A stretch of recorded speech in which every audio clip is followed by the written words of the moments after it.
It's another beautiful day in Greeley, Colorado. It's Big Sky College football on ESPN+. Our first conference matchup of the 2025 season. It's the Bengals of Idaho State riding in from Pocatello to take on the Bears of Northern Colorado. Hi everyone, Christian Saez, Matt Gator with you at Nottingham Field. And Matt, this is our first conference game of the season, and it has all the makings of a great matchup. On one hand, Idaho State 1-3 coming into this game, coming off of a 90-0 win in Lincoln, California. But now, for Northern Colorado, they're 2-2 entering this season, and they have the chance to get their first conference win since 2022 here in Greeley. This is a big conference matchup for both these teams. Yeah, absolutely, Christian. You said it, a big game. Both of these teams historically have struggled in conference play within the Big Sky, but right now it's a fresh season. Both of them looking to go 1-0 to start their conference play season. Yeah, and well, if we're talking about the Bengals, we got to start by talking about their offense, ranked second in the Big Sky in total offense and third in scoring. This is going to be a big game for their offense to step up. Yeah, absolutely. This offense for Idaho State has been lights out so far this season. 2 of their 4 games, they have more than 500 total yards. In their last game, a week ago against Lincoln, they needed nothing bigger. So this offense coming off of a really big game, keep things rolling here today.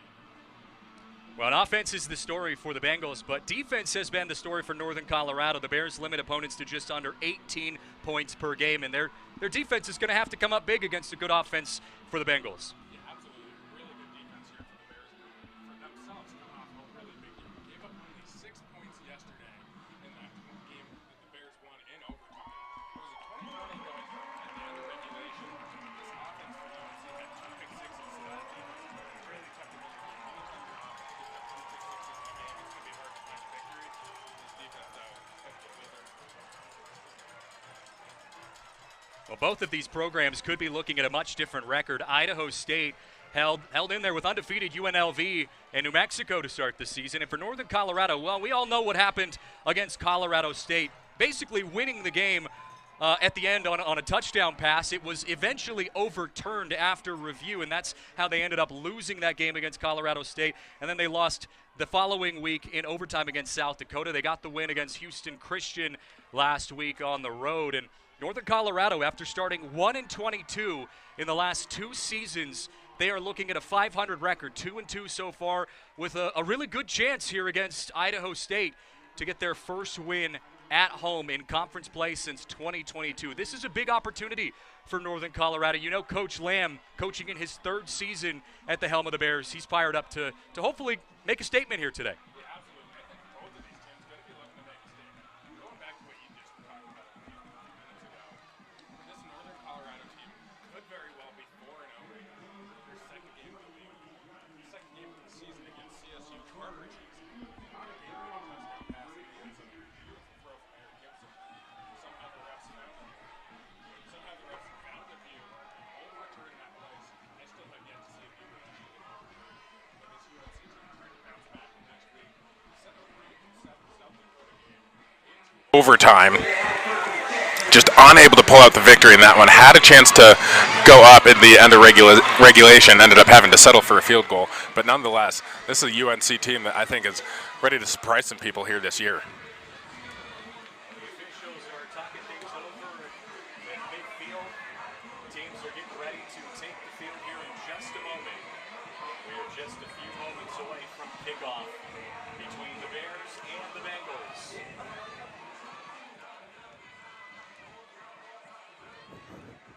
Northern Colorado started their season with Peter Costelli as their quarterback. He was injured in the first game of the year, and Eric Gibson Jr. has taken over the offense for Northern Colorado. He's been a big presence in their last couple wins, including that win to start the season against Chadron State, in which Costelli went down with the injury. On the other side for Idaho State, Jordan Cook has had himself a great start at the QB spot as well. 757 passing yards, 3 touchdowns. And behind him, Davis Harson, 7 touchdown passes as well. It's a good offense for Idaho State, and they will get the football to start things off here in Greeley.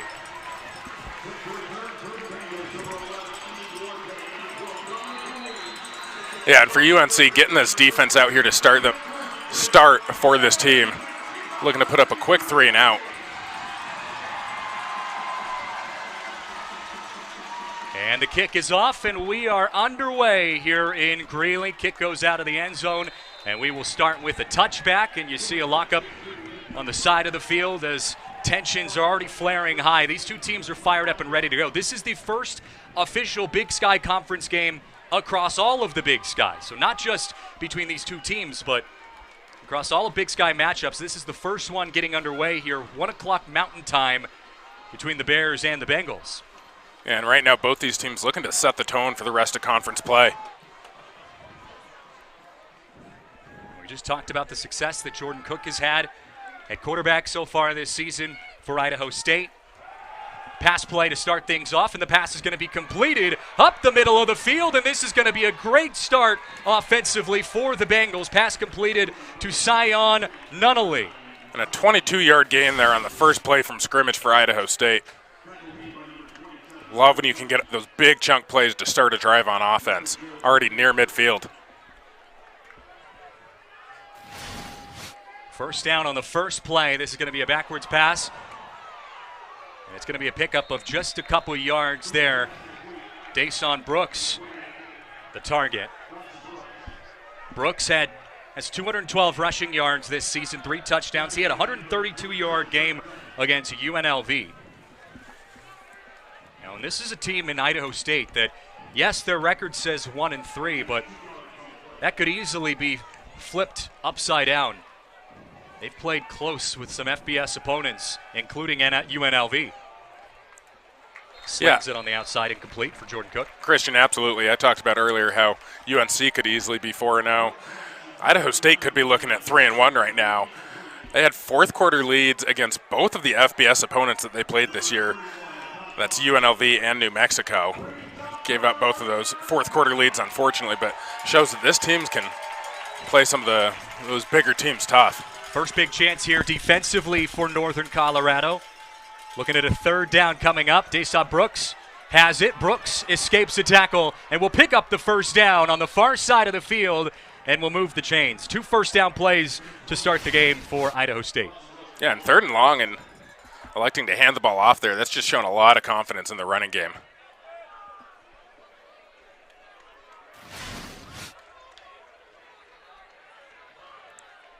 Now into Bears territory here at the 41-yard line. Again, this is a defense that only gave up 6 points a week ago. Out of the shotgun, snap, Brooks once again. Brooks does a good job tiptoeing away from tackles. He is a very active running back. Moves very quickly on the ground, and he's picked up a couple positive yards. There's Carson Keach getting in there on the tackle, sets up a 2nd and 4 now, and Idaho State moving quickly. Sticking with the ground game, the Bengals are moving things forward very quickly. 3rd down coming up and short.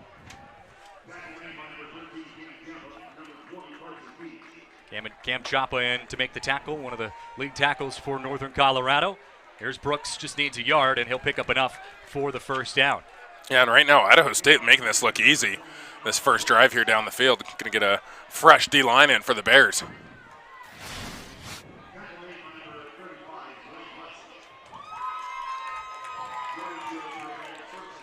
Idaho State averages just about 146 yards per game on the ground. Making those yards on the ground count here to start this one. This is going to be a pass, though. Brooks, lots of time. He's going to have to throw it away. He was under pressure on the near side of the field. That's the first solid defensive set that we've seen from Northern Colorado here in this start. Yeah, and it looked like he had a guy open there in the end zone, just unable to get the ball to him there. I believe it was Damian Morgan. Found a gap in that coverage of the Bears secondary. Good job by the D-line, though, from UNC getting after him, forcing him out of the pocket. 2nd down and 10. Idaho State going to give it off to Carson Sudbury. And Sudbury will take it up just shy of the first down marker. Actually, it will be enough for the first down, just about a yard past that first down marker, and that'll move the chains. They are inside the red zone for the first time today. Yeah, and right now this Idaho State run game looking very good. here to start this game. They're known for their passing so far in the beginning of the season, but their run game has been working. We're going to see a run from Jordan Cook. He'll pick up a couple yards there. Yeah, and that was just a design QB draw there. Motion the back out of the backfield and have Cook take it himself. Able to pick up about 7 on the play. Inside the 10-yard line now. Carson Sudbury still in as the running back. In the right pocket of Jordan Cook. 2 receivers set on the far side. Little option, and he's going to change directions. Here's Cook, and Cook nowhere to go. 3rd down and short coming up here inside the 10-yard line. It was a good job there by the UNC defense on the option play. Staying home, not giving Cook anywhere to pitch the ball. He just has to go back, and good job by the D to get back and shut him down. Sets up 3rd and 1 now. Needs to get to about the 6. Northern Colorado held Chatterin 5 times in the red zone without giving up a touchdown in their first game here at Nottingham Field. Brooks has it, and he's tackled behind the line. Carver cheeks the tackle. And actually, that was Ekuban who came in and took the tackle for a loss. And that'll bring up 4th down, and we'll get to see the first field goal attempt for Idaho State. Yeah, and just a huge play there by Ekuban, getting into the backfield, untouched. And because he was able to make that a tackle for a loss, they lost about 2-3 yards on that play. Idaho State going to have to kick the field goal. If it had been 4th and 1, we might have seen him try to go for it. Instead, a field goal attempt. And a perfect 100% kicking of field goals this year for Sinatra. Trajan Sinatra has been lights out in the special teams. He was Special Teams Player of the Week in the Big Sky Conference last week, and he gets the Bengals rolling with their first 3 points of the game. Northern Colorado defense did a good job holding them to just 3 with how quickly they were moving down the field.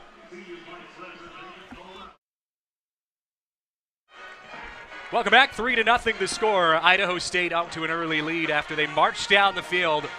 They were within the 10-yard line, and Northern Colorado with a sack by Ekuban to keep Idaho State from getting the first down on 3rd and 1. Holds them to a field goal. 3-0 the score. Northern Colorado will get the football here. Under 10 minutes to go in the first. Yeah, ultimately a great opening drive, though. 13-play, 66-yard drive to get a field goal on the board.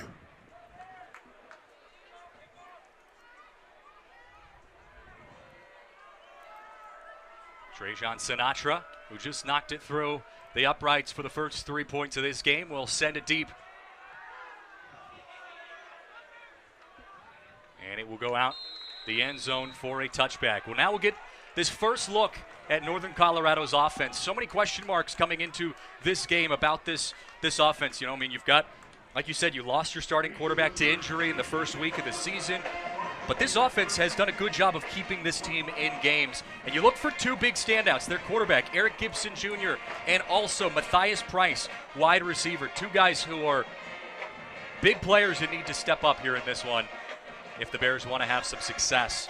Yeah, this game. Those are definitely the 2 guys you want to see. This offense just been struggling to score a little bit to start the year here.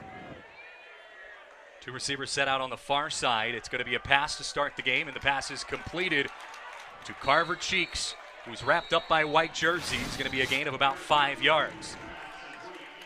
Yeah, and I like seeing Carver Cheeks get the ball there early in the game. One of the top playmakers for this Bears team. Definitely a design first play there to get the ball in his hands. And it's also worth noting that one of the top receivers for Northern Colorado, Braden Monroe, is out with an injury this week. So he is not active today, what we were told pregame. Here's the first rushing play of the game, and nothing happening there. Good defensive stand by Idaho State, bunching up the line. Yeah, the Bears struggled to rush the ball a little bit so far this year. Need that O-line to really step up, open up some of those gaps. Idaho State just had a loaded box right there. That's going to make it hard to run any time. Sets up a 3rd and 4. Matthias Price, the running back, setting up 3rd down, coming up 3rd and 4.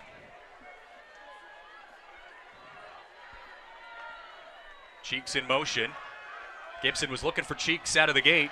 Pass is completed, and it's going to be about a yard short of a first down. It's going to set up a 4th and 1 and decision time now for Coach Lamb. If this is the spot he wants to go for, it looks like they're going to send out the punt unit, though.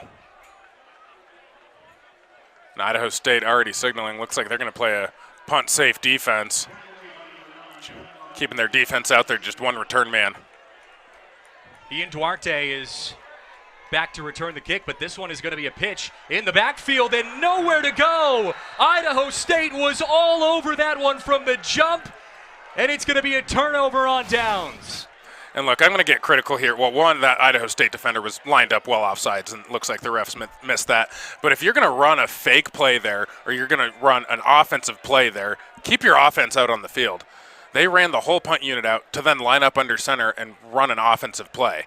I think your offense has a better chance at converting an actual play than your punt unit at converting an offensive play. If you're going to run a fake, great, go for it. But I don't like that call there by UNC. And that will set up Idaho State at the 31-yard line of Northern Colorado.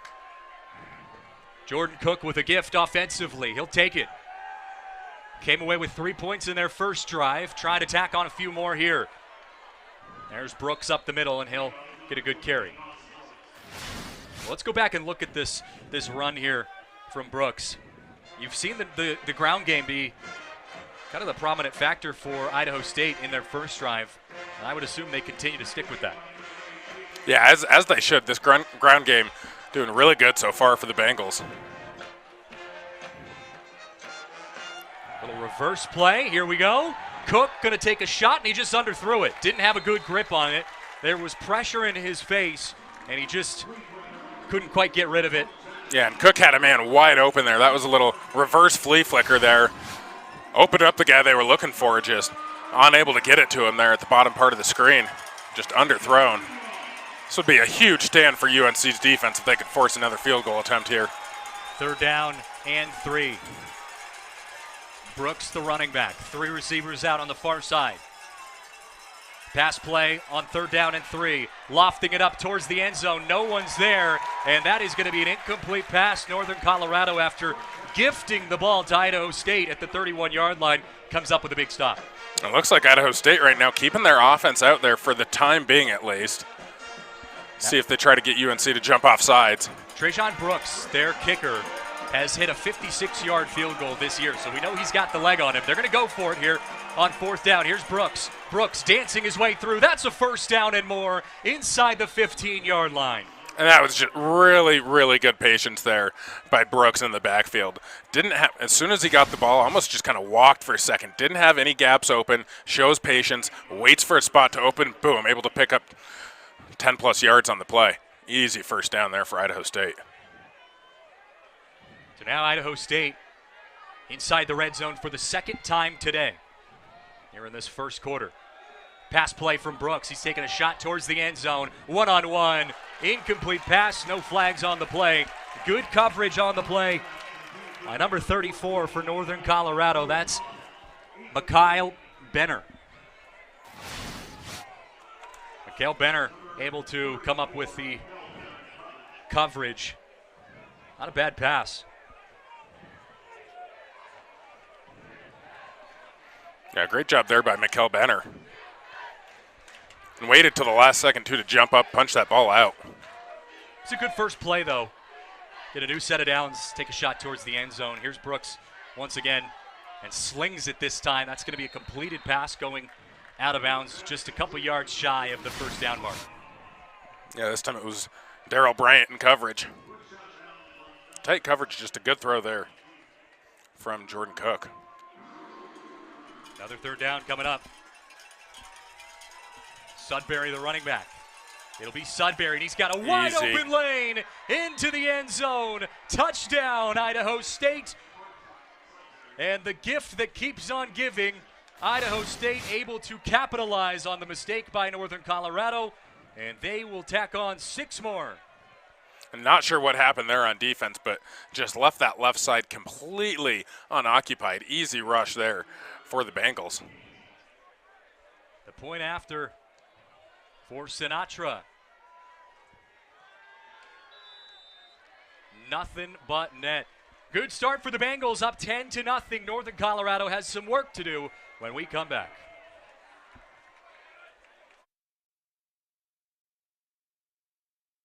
Back here, 10-0 the score, set up by a touchdown for Idaho State. But that touchdown was set up by a bit of an awkward special teams play. Walk us through it. Yeah, and I mentioned earlier I didn't like this call. Here's why I don't like that call. That's something you do closer to midfield. If you're going to run that type of fake, try to surprise them, do it when Idaho State has their punt return defense out there. They kept their entire normal defense out there besides the punt returner. So they swapped out one player, but 10 of those players are defense-specific players. And they were out there ready for a fake, so you didn't surprise them when UNC went from the punt formation to get under center. They were ready for that play. If that's more midfield and they have that punt return unit out there, then great. That's a great time to pull off that surprise. But I think that's one of those that UNC should have either, hey, look at this, they've got their defense out there, call a timeout, or just either adjust on the fly. Hey, we were going to fake it, have a call to make out, let's punt this ball. Now is not the time for the fake. Unfortunately, it cost UNC there. Now they're down by 10 here, still in the first quarter. Yeah, UNC has some work to do here. Down 10-0. Idaho State off to the races. And here's a look at the Northern Colorado offense, led by Eric Gibson Jr. He's going to take a shot, and that pass went over the wrong shoulder of Carver Cheeks, who was intended target. Yeah, and that one was well overthrown there at Cheeks. Like you mentioned, looked like there might have been a miscommunication down there later in the route. Could have just been overthrown as well, but wrong shoulder to Cheeks. Northern Colorado has yet to get a first down to start this contest. Single set receivers on either side. On 2nd down and 10. It's going to be a handoff. And that's going to be a nice little carry there. Tackled on the far side by Matthias Price. And good job there by Price, using his speed, getting around the edge there. Able to pick up, it looked like 6. 7 yards on that. Sets up a much more manageable 3rd down. Matthias Price, I had mentioned it earlier, has had a couple good games this year. He's hoping for a big one here in this one. 3rd down and 3. Ball placed on the 32-yard line.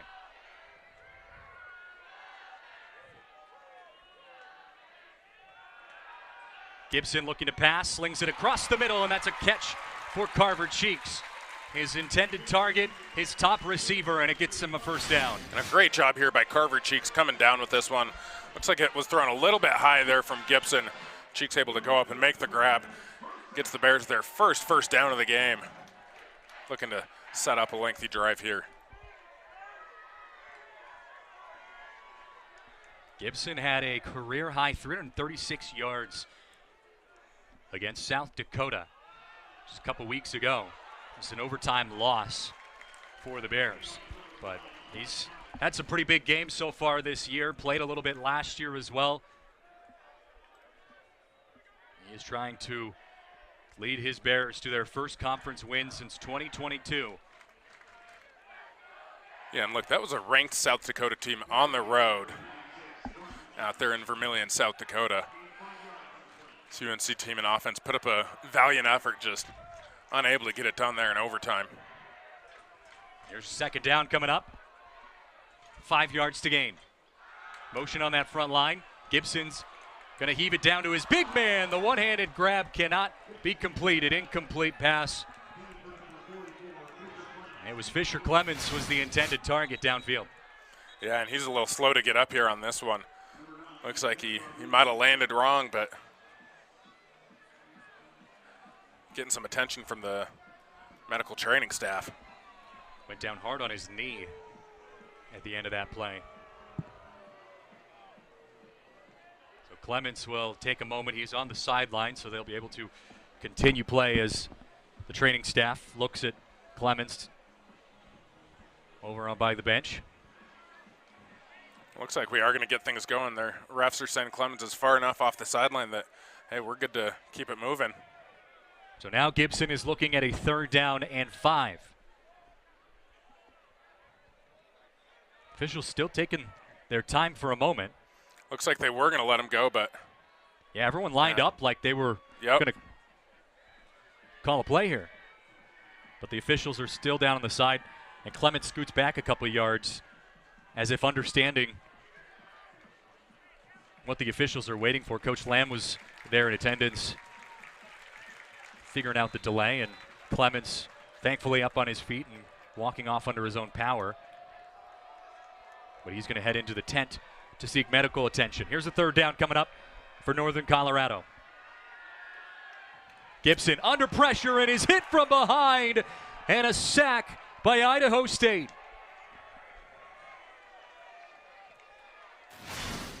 Yeah, and just a great job here by the defense from Idaho State, beating the left tackle and getting it right to Eric Gibson. He never had a chance of getting that ball off. Sets up a 4th and 15 now. Jackson Irwin was the linebacker who came in and made the tackle, able to get the sack. And now we're going to see a punt from Northern Colorado. Ian Duarte back to return the punt. A booming kick. And it's going to go out of bounds up around the 15-yard line. That had some distance, but we'll see where they end up saying it went out of bounds. They're going to move him past the 20, actually, to the 25. And that is where Idaho State will start things out when we come back. 10-0 to score. Idaho State up early. Well, better late than never. Let's take a look at our keys to the game today. Starting with Northern Colorado. Defend the passing threat and attack early. That has not been the case for UNC. But for the Bengals, hit the ground running and defend the run. Right now, Idaho State has done everything right. Northern Colorado has yet to find their rhythm. And Idaho State will start things with the football here with about 3.5 minutes to go in the first quarter. Yeah, and I think this right now, a big drive for this Bears defense. Screenplay. And incomplete. It was headed for Brooks. And he had some blockers there. Just Cook unable to connect with Brooks on that one. Fortunately there for the Bears. Well, it's worth noting, Northern Colorado's defense has allowed just 17.8 points per game coming into this contest. That ranks first in the Big Sky. They've already allowed 10 in the first quarter. Idaho State showed up ready to go. Screen pass, far side of the field, and the speed on the edge by Raiden Brown, able to get close to the first down. They'll mark him out just a bit short. You know what, honestly, that might be a little beneficial there for Idaho State. So they will say he was just about a half a ball short on third down coming up. Brooks will take it, just needs half a yard. He'll get more than that. Up to the 50 goes Brooks, and he's hit out of bounds. Another good run for Dayshawn Brooks, who's putting together a heck of a start. And right now, if I'm Idaho State, I'm just running the ball until UNC finds a way to stop it. Their running game has been lights out so far in this first quarter. UNC just unable to do anything to stop it. I think they came out ready for this passing offense from the Bengals. So far, it's been the run game that's gashing the Bears.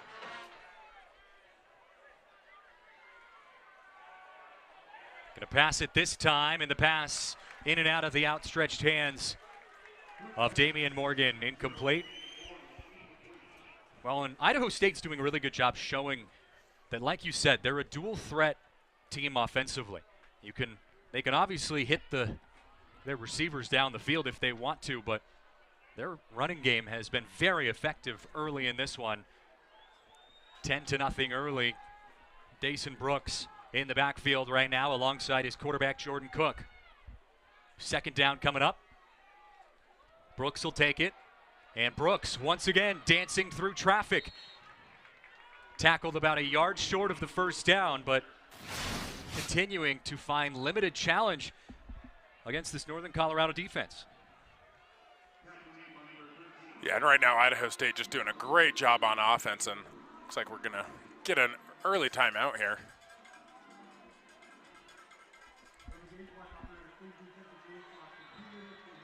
Actually, no timeout. Both teams thought it was a timeout called by the other team, it looks like, but that was just the ref signaling for the game clock operator to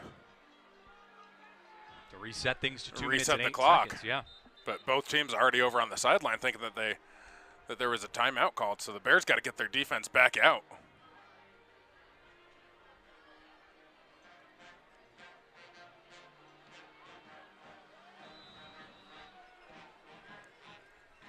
The Bears do have a sack in this game.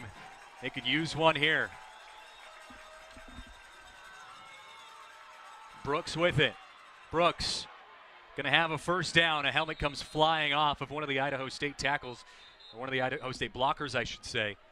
And it'll be enough for a first down. Yeah, and he's going to have to head out for a play now as his helmet popped off there. Unless it were due to a penalty, that's the only time you can stay in. But Idaho State now already above 100 yards rushing in the game. Well, remember, this is an Idaho State team that's coming off of a 90-0 win against Lincoln in California. Obviously a bit of a lopsided affair out there, but nothing like bringing some of that momentum offensively into Greeley. That's a good tackle right around the line of scrimmage for Northern Colorado. Yeah, and it looked like another design QB run there, just unable to do anything with it. Read option on that one. That was Merrihew who was able to get in there and make the tackle. Tackled at the line of scrimmage. Big spot here for Northern Colorado, just about on the edge of field goal territory as well for kicker Tejan Sinatra.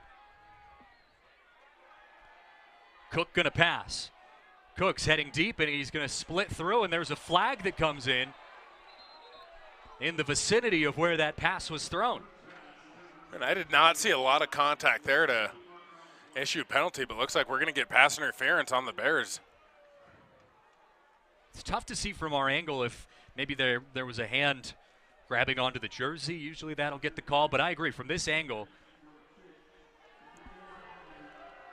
They're gonna call this one on Frankie Morales. We'll take a look at the replay. I've been right there at the top right of the screen. Oh man, I mean, he's got his hand on it, but from that angle, it doesn't look like he's pulling him down. That might don't have the best angle though from there. It's the only thing I can think of. Yeah, it wasn't a ton of contact. Like you said, it would have to be basically a grabbing of the jersey as he's running.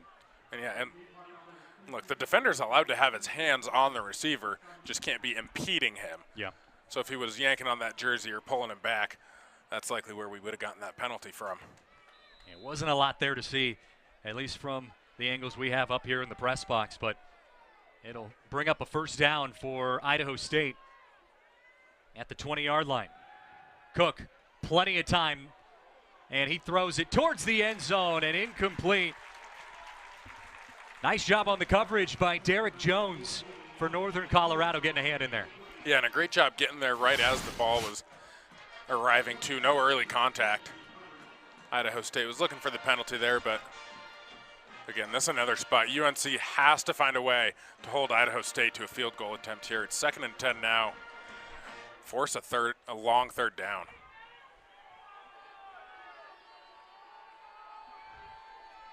Fakes the handoff, throws it, and it is caught. Catch is made short of the first down. 3 yards shy.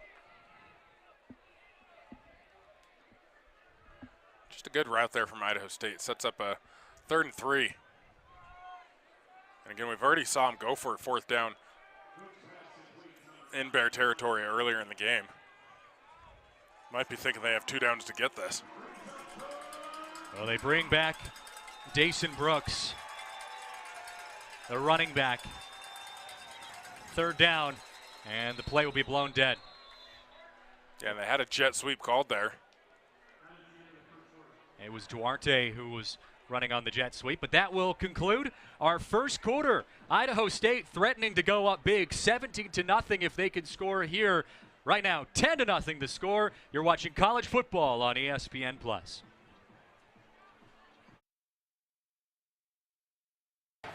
Back here in Greeley for this beautiful day of college football. The sun is shining, not a cloud in the sky. Last time I said that, though, I might have jinxed us, and we a little bit, got yeah. some no lightning. need to say that again. Yeah, I can't see what the weather looks like behind us, but right now it is absolutely perfect. Northern Colorado trying to come up with a stand here defensively. Idaho State knocking on the door of their 17th points of this game. They're up 10-0, sitting at about the 20, a little bit less than that, about the 12-yard line. It was a penalty on third down for Northern Colorado, a pass interference that ended up gifting Idaho State a first down. Northern Colorado coming into this game had the fewest penalties per game at 4.75 penalties per game. They were ranked second in the Big Sky, 16th fewest in FCS. But an early penalty hurting them here as they wrap up that first quarter. Third down and 3. Northern Colorado trying to hold Idaho State to just a field goal. Dason Brooks in the backfield with quarterback Jordan Cook. It'll be Brooks. Brooks needs to escape a tackle. He does. And Brooks will have enough for a first down. And did a great job evading that first contact, able to get around the edge, picks up the first down there. Big play there by Brooks. Sets up a 1st and goal now from the 8.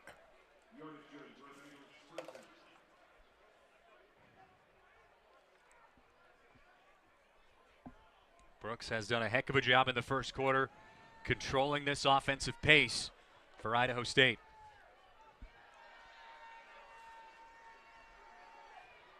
We're going to see Cook run it. Cook gets pushed out of bounds and just plows through a hurdle on the sideline. We got a flag on the field here. Looks like this one might be against the Idaho State O-line, but we'll see, and it will be. That's the break that UNC needs right there. Still going to be first down, but it's going to be from, I believe, the 18-yard line. So UNC needs to find a way, hold this Bengals team to a field goal, keep it a 2-score game here early. Going down 3 scores just barely into the second quarter, not what you want for the psyche on that sideline. Especially after if you're Northern Colorado, you've been in every single game you've played in, and being down 17-0 is not something that the Bears can say they're familiar with this season. It's going to be a handoff to Sudbury, and Sudbury spinning away up to the 10-yard line. Yeah, and able to pick up 8 there. And for UNC, just don't think they have enough guys in the box right now. Only had 3 down linemen, a couple linebackers in there. Idaho State just trying to take advantage of it. Ball be placed at the 10-yard line for second down and goal. Sudbury still in. Trips on the far side. It's going to be a pass. Cook too low, and his receiver actually did a pretty good job. That was Duarte getting a hand on that, because if Duarte doesn't connect with that football, that might have been an interceptable pass. Yeah, and that would be the break that UNC needs, coming away with the turnover here. Third down and 10, though.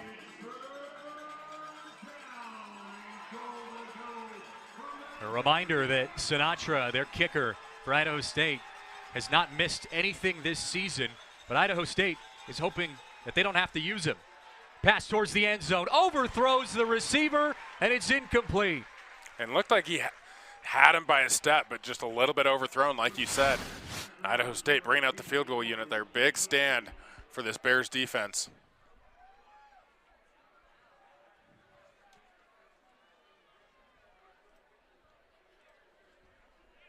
Sinatra 100% in both field goals and extra points this season. He has a season-long 56-yarder. This one going to be kicking from about the 17-yard line. Nice little chip in there for Sinatra. 13-0 the score. Idaho State giving a little padding here up early against the Bears.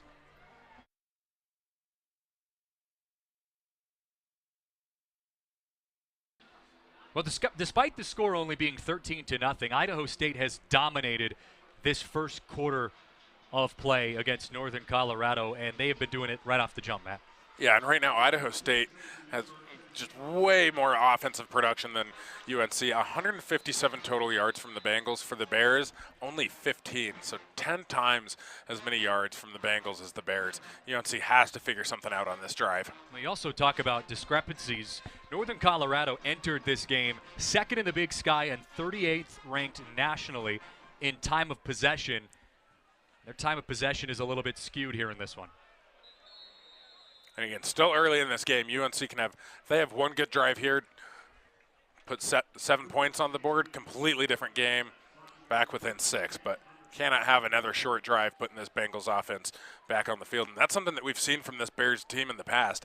They have a really good defense. This defense has been doing a good job to keep it only a 13-point game, because it's 2 times they've had fairly short fields and held them to a field goal. But right now, the defense can only sustain that for so long before an offense is eventually going to be able to overcome it. So this Bears offense needs to pick it up now. Got a blitz coming from that left side. See the action coming from the corner. It's going to be a handoff. And a nice run around the edge. That's a good pickup there. Northern Colorado has needed any offensive output they can get.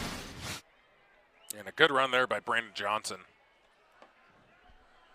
Able to pick up 7 yards on first down. And first down, if you can pick up plus yardage on first down, 5+ yards, makes second and third down so much more manageable. Playbook wide open here on 2nd and 3. Johnson's still the running back.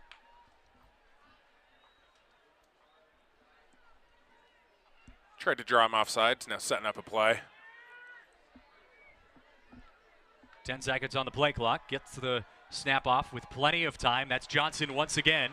And Johnson going to split through for a first down up to the 40-yard line. Nice job by Brandon Johnson on those 2 plays to start this drive. And I like that check down there from Gibson. Saw none of his receivers open, just took the immediate check down. Hey, able to pick up 7 yards on it. Pick up the first down, though. Keep the offense moving. Good play there by both of them. Carver Cheeks checks out of the game, the leading receiver for Northern Colorado.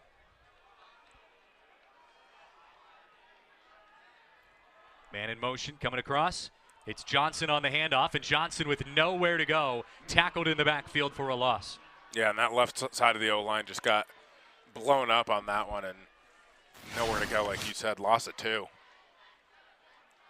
Yeah, both handful of defenders behind the line of scrimmage in there early. 2nd and 12 now. That's where it makes it so much harder to operate an offense. Cannot get behind the chains early. Colin Lewis was first there on the tackle. 2nd down and 12 now with the ball at the 36-yard line.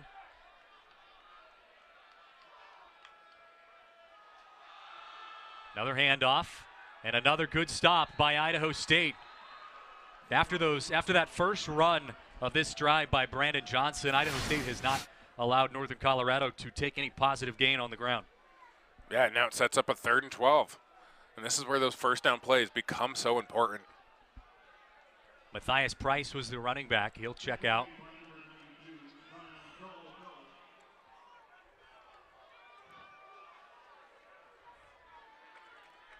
Lone receiver on the near side of the field, that's Carver Cheeks. Kyrios Boone in the backfield for this one.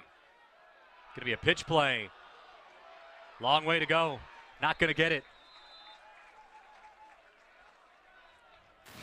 Boone not able to pick up enough for a first down. And Northern Colorado will send the punting unit back out. Yeah, and a little interesting to see a pitch play to the near side of the field. And on 3rd and 12, just you're not giving your running back a ton of room to work with. You're putting a lot of pressure on your blockers to be able to create that lane. Idaho State got close to blocking the last punt. We'll see how this one pans out. Ian Duarte back to return the punt. Northern Colorado has not gotten past the 50-yard line offensively. Duarte going to get a chance to return this one, and Duarte spinning his way up to the 25. And that is where we will stop things here. Idaho State could blow things open here, up 13-0 with 9 minutes 44 left in the first half. You're watching college football on ESPN+.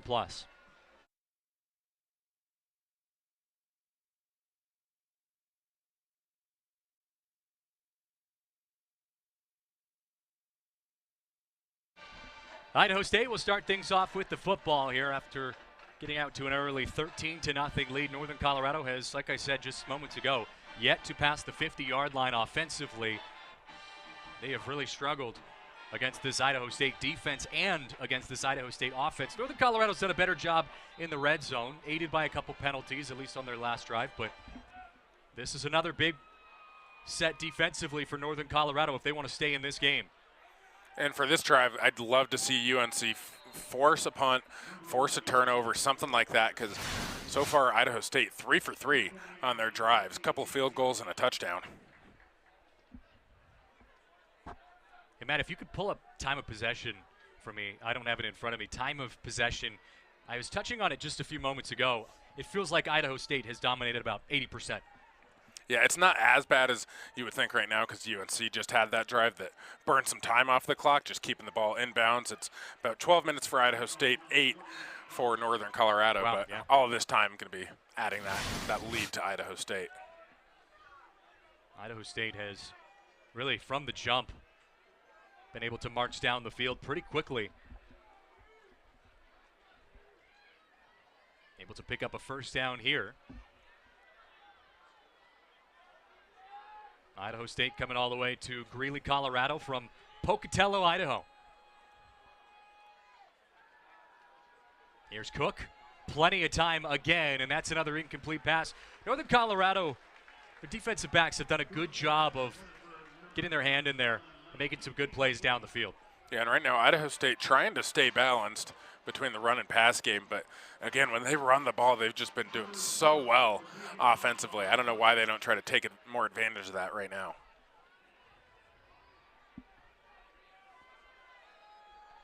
Now, Brooks was over 71 yards on the ground in just the first quarter, not including his second quarter stats. He's in the game right now, but he will protect the quarterback as another passing play goes downfield. What a grab by Shulikov down the field up into the 30-yard line. Mike Shulikov brings it in. Yeah, and this was just misplayed by the secondary from UNC. They both saw the pass, but then just kind of let up. I think they thought it was going to be underthrown. We're maybe looking to get an interception there, and the only player that kept playing was that Bengals receiver, and he gets rewarded for it, able to come down with a big gain there. And once again, Idaho State in UNC territory. Mike Shulikov has had a good start to his season. 323 yards, 3 touchdowns for the Bengals so far. Had a good grab there. Cook taking a shot downfield and overthrows his intended target. That's Duarte.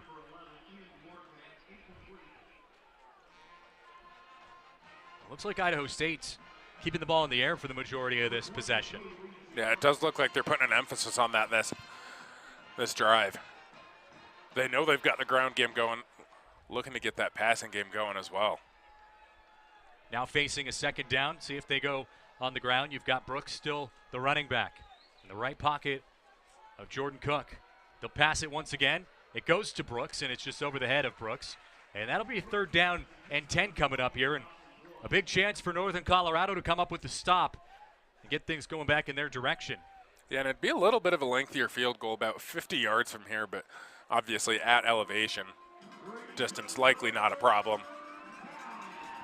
Sinatra has a season long of 56, not a lot of wind, if any. They're trying to pick up the first down here before they even think about special teams.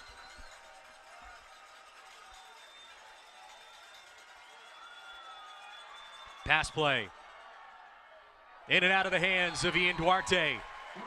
Great play there by Frankie Morales, getting his hand in there. Perfect timing to break up that pass. Gonna force another field goal attempt. And again, gotta give credit where it's due to this defense. Gave up that one big play where they got caught sleeping for a little bit, but now forcing a 49-yard field goal attempt from the right hash.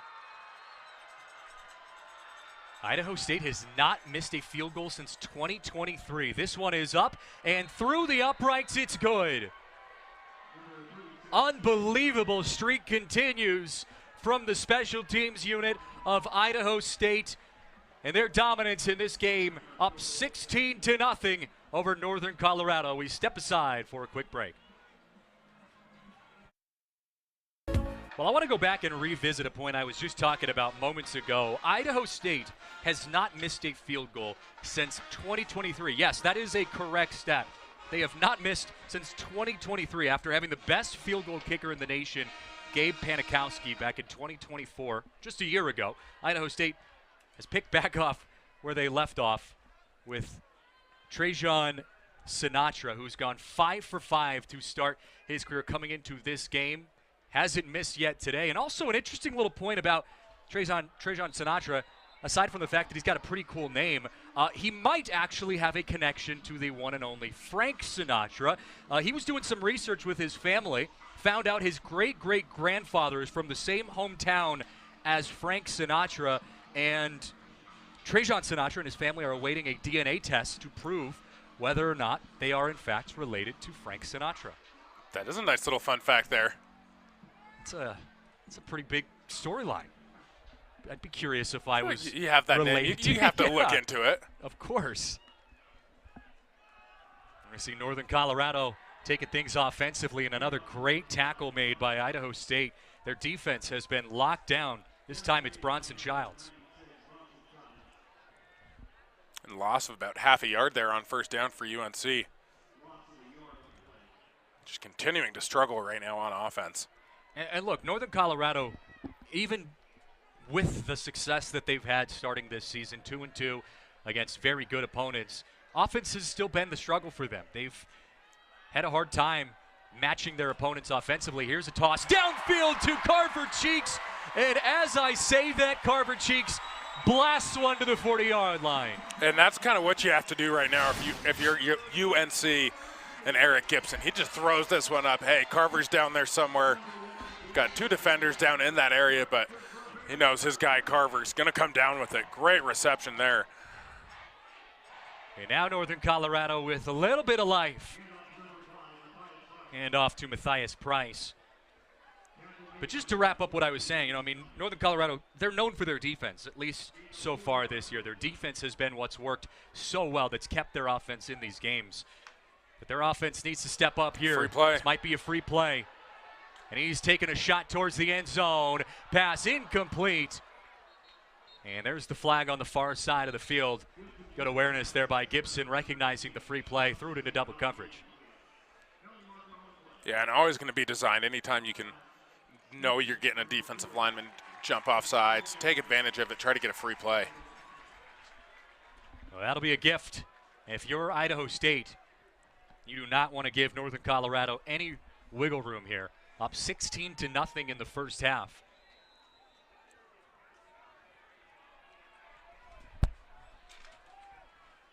Set them up at 2nd down and 1 here. Matthias Price in the backfield. Be a fake. Looking down the side once again. No, incomplete. The hand was there. What a stop by Mike Lindsay for Idaho State. It looked from our angle as if he was bringing that in.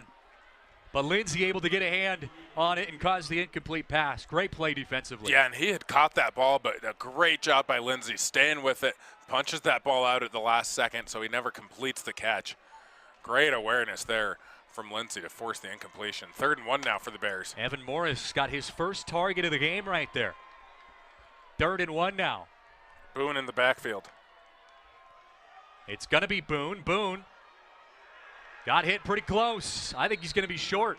Lost a yard. Yeah, lost a yard or half a yard. Now decision time again for the Bears.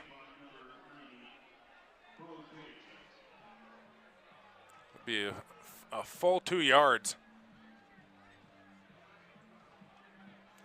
Looks like they're bringing in a potential Wildcat package here. Kai Keone coming into the game. A couple extra linemen as well. And Northern Colorado takes their first charge timeout of the first half. It's a good use of that timeout. But what are you expecting to see here? We just saw Kai Keone step out there. Obviously, that could change after this timeout, after Coach Lamb talks things over. But What are you expecting to see from Northern Colorado? This is a big opportunity for them. Yeah, it looks like they are going to go for 2. They've had that wild card package the last few games. I haven't liked the use of it so well. It hasn't been as successful. We saw it back in the South Dakota game. They had a chance to take the lead, ran that Wildcat package, unable to get into the end zone, had to kick the field goal. But then again, we also saw it a week ago against Houston Christian, use that on the goal line to get the game-winning touchdown in overtime.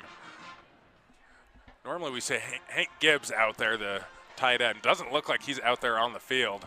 Well, I'd like to see some speed, though, something towards the sideline. This O-line hasn't been getting a ton of push up the middle. Use the speed from some of these skill players, get to the edge. Gibbs was the guy that I thought about too, but he's been the guy who comes in, usually when you just have about a yard. 2 yards might be a little much.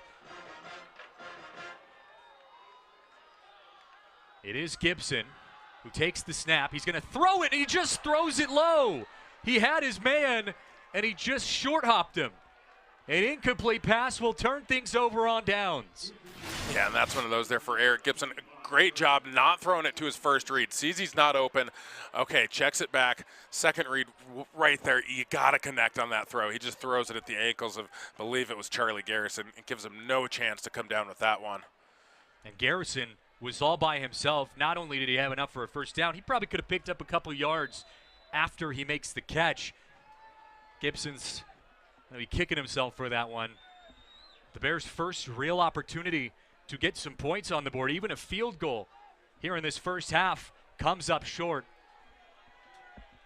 And now Idaho State with a chance to tack on more going into halftime. Pitch play on the far side of the field. That's Sudbury. Tackled for a gain of just a couple. And right now, Idaho State, they're 4 for 4. They've scored on all 4 drives that they have touched the ball. Fortunately for the Bears, 3 of those have been field goals. But again, can only withstand that for so long. And down to only 5 minutes left in the half. This is one of those, with the way that Idaho State's been operating their offense, we could see them use the rest of this clock.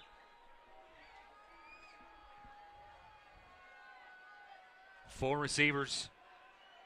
Motion across. That's a good play. And again, I credit the defensive backs for Northern Colorado. They've done a pretty good job of holding their own defensively. It's been the run game that has caused so much havoc for Idaho State. Yeah, and it was Mekhi Toms this time with the pass breakup. 3 receivers set this time on the near side of the field. Sudbury, the running back. Cook, under pressure, has to throw it. He completes it to his man. It's going to be close. Where did he go down? Short of the first down. And I think Idaho State's going to go for this here. With the way their defense is playing towards the middle of the field, their running game has been going really good. Put the ball on the ground here, I think. I think Cook might take this one himself. Trying to draw him off sides, at least initially. Didn't even have a play called there. Now they're going to get one in.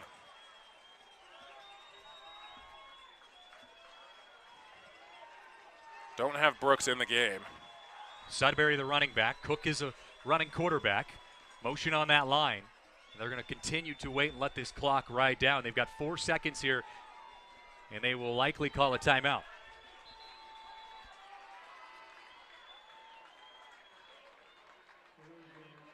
Now they'll take the delay of game. Interesting. So would have to assume they're going to punt now if they're taking the delay of game.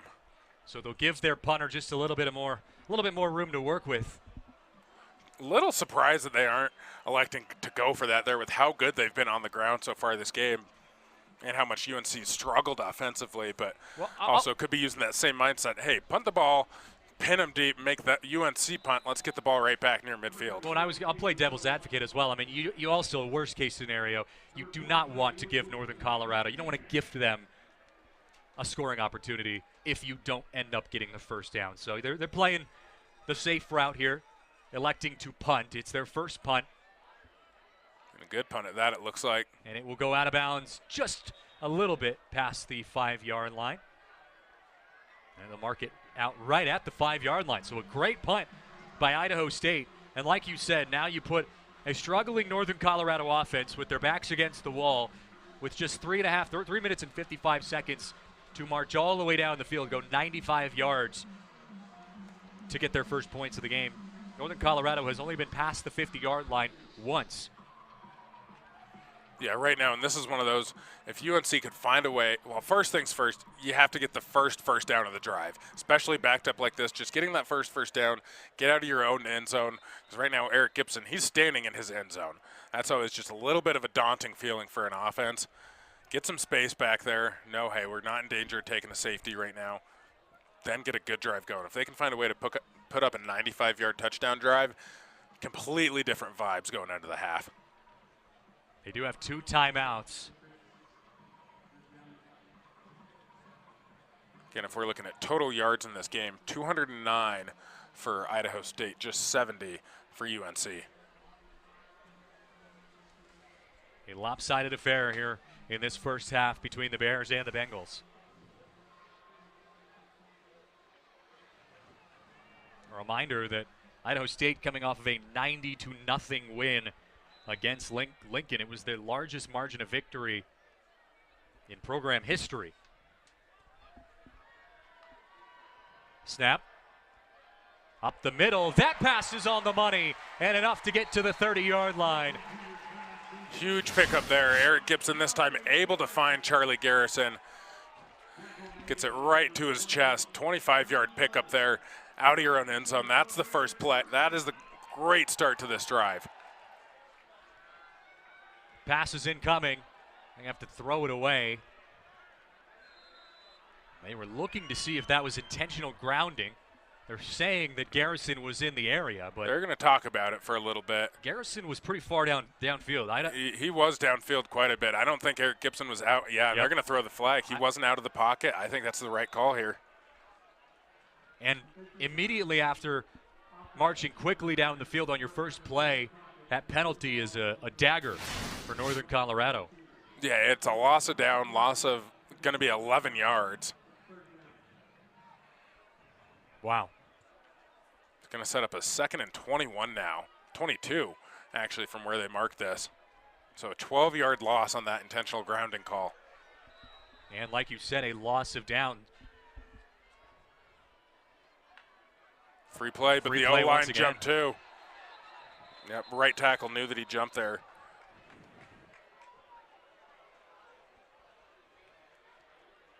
That is Montre Strickland. It looks like we're immediately going to get a substitution. You know, Zion Suavo coming in at right.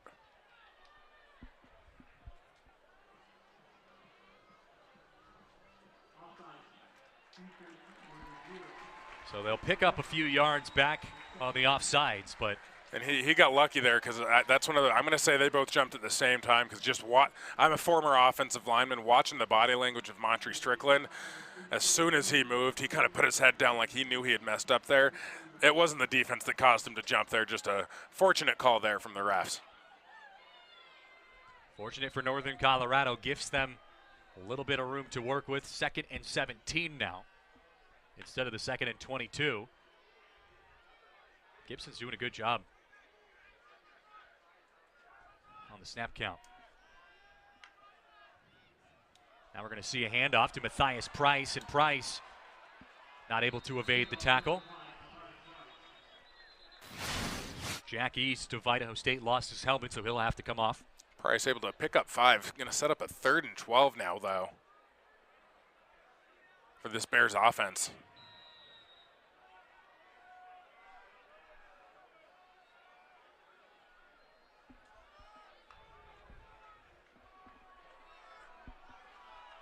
Don't think they're going to. They should use more of this play clock, though.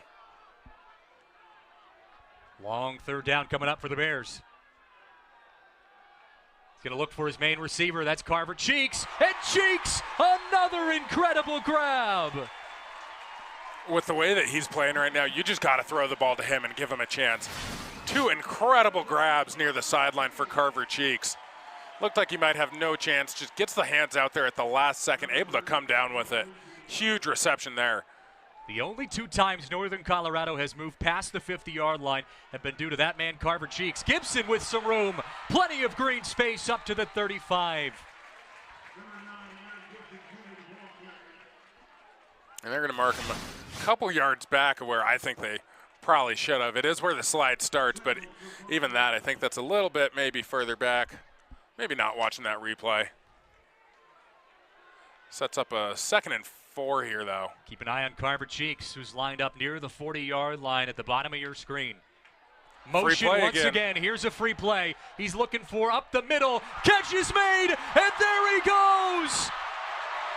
What a bounce back for the Bears. And this is exactly what I was talking about. A UNC offense that had absolutely no life. Just marched 95 yards down the field. Got a couple of helps from penalties. A free play on this one. Gibson knows it. Hey, just find the big guy down there. Charlie Garrison bounces off a couple of defenders into the end zone. 95-yard touchdown drive.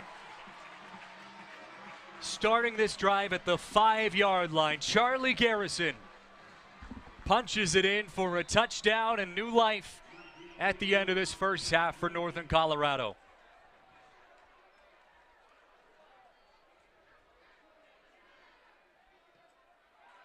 A 9-point game now as the Bears, what felt like a stagnant first half, and then a 95-yard drive down the field off a couple incredible catches by Carver Cheeks and capped off by Charlie Garrison.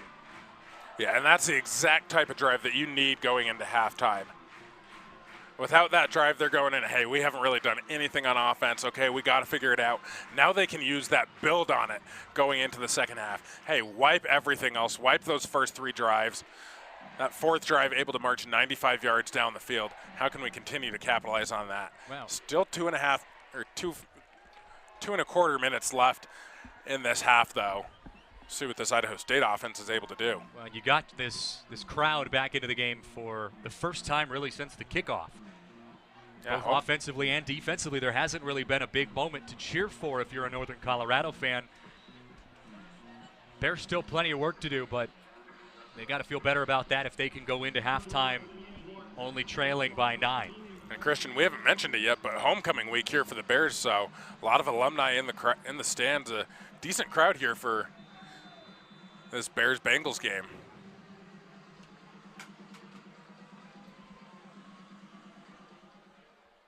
Duarte back to return the kick if he chooses.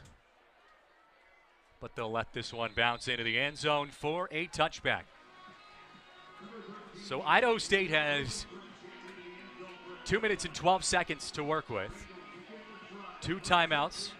Actually, correction, all 3 timeouts remaining for the Bengals. So they've got enough time and space to march down the field. And you've also got a kicker, which we've talked plenty about, who can kick a, let's just be generous and give him maybe about a 60-yarder if you need him to. Potentially, yeah, here at elevation. I can tell you that last kick from 49 didn't look like it was only good probably from 53, yeah. But do think he got under that one a little bit. He does have a 56er. The passing offense from the Bengals, just 7 of 22 on the game, have had much more success running the ball. Good completion there, though, on first down. Pass was completed to Raiden Brown. Picks up 8 yards and gets out of bounds. Going to wind the clock, though. So that'll bring it to the 2-minute timeout. A 2-minute timeout. Northern Colorado able to strike with their first touchdown of the game. They trail 16-7.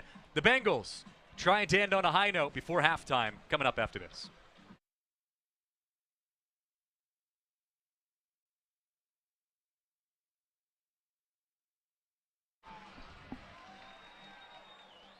Claus getting rowdy. Fired up his team on the board. Northern Colorado with a 7 spot, trailing by 9. It was all Idaho State up until that last possession. Idaho State trying to end this first half on a high note. Ball tipped up in the air, incomplete. Sets up a 3rd and 3 now here. Chance for this defense to force a turnover. Would be the first time Idaho State unable to put points on the board.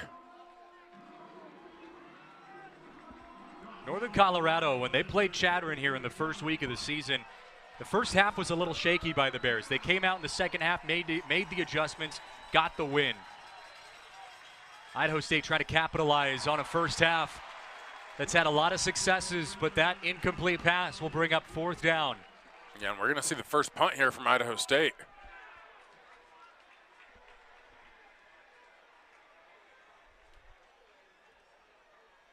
Idaho State hoping they can pin Northern Colorado back to the 5-yard line like last time.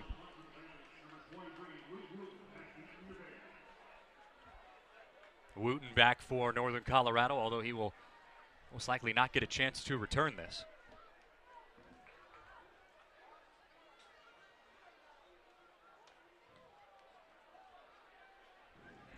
Fair catch called by Wooten at the 25-yard line, and with 1:46 seconds to go, 2 timeouts for Northern Colorado. Now the Bears get a chance to see if they can bring some magic down the field. Yeah, and much better starting field position this time. Do have to correct myself. That was the second punt.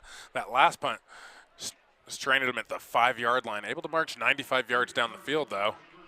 For UNC, plenty of time on the clock with 2 timeouts. But again, it's about getting that first big play. Well, again, I should point out where he is at almost every single snap. Carver Cheeks, bottom of your screen. Gibson out of the pocket. There's going to be a holding penalty. The play was completed up to about the 32 to Carver Cheeks, but that is going to be coming back. Yeah, and anytime you get that kind of scramble drill, the O-line's trying to block for longer than they're used to, going to end up with a holding call a decent amount. Yeah, I know Coach Lamb wants to make something happen here, maybe even at least put 3 points on the board if he can, but you got to feel much better about where things are at, even if you go into halftime trailing 16 to 7. Yeah, just worst thing you can do here is have some type of turnover. Officials pulling the team back and forth a little bit before they place it on the near hash.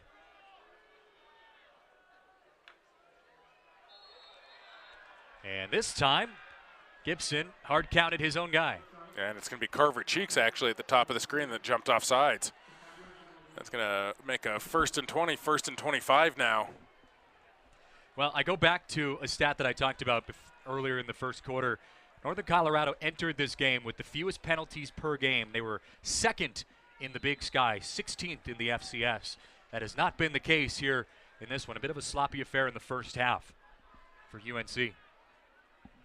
Now looking at a first down and 25, I should say. Long pass up the middle. Once again, it's Charlie. And that's demoralizing there for a defense. You get an offense backed up to 1st and 25, give it all up on one play. We got a hurt defender, though, down here on the field. And that was a collision. Yeah, it was his head. Charlie Garrison. His head right into Charlie Garrison's knee. Garrison came up limping from that play.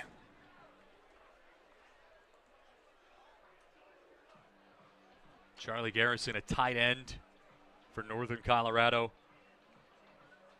He's 6'5", 260 pounds. Yeah, that's just head on knee, and that's not good to see. And a great attempt, though, trying to break up that pass. Taking the knees out from the defender, but unfortunately just his head right there. He's leaning up now. It's a good sight to see. Mason Young is the player down on the field right now. Head coach for the Bengals, Cody Hawkins, came out, talked to him real briefly, and is headed back to the sideline now as Young pops up as well. Yeah, it's really good to see. It's always scary anytime a collision with the head is in where the head is involved. It's good to see him getting back up and walking out off the field under his own power. You got to imagine, just given how that looked, it's probably the end of his day. But a new set of downs for Northern Colorado. Charlie Garrison has done a good job. This is Carver Cheeks, and Cheeks still on his feet, reaching for that first down marker. He's going to be half a yard short. They're going to give him a full yard short. Well, looked like one ref might have pointed for it, the other one not so. So it doesn't stop the clock.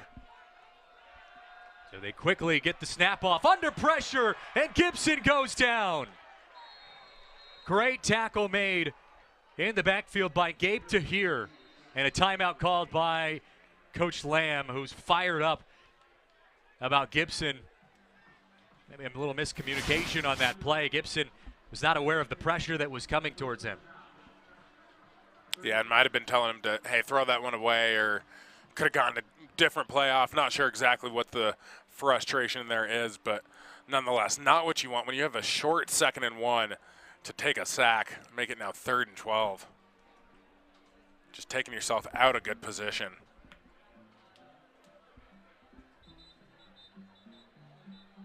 Now still about 1 minute and 2 seconds left on the clock, 62 seconds. But Northern Colorado is down to, I believe, their final timeout. That was their 2nd timeout of the first half. 3rd down and 13.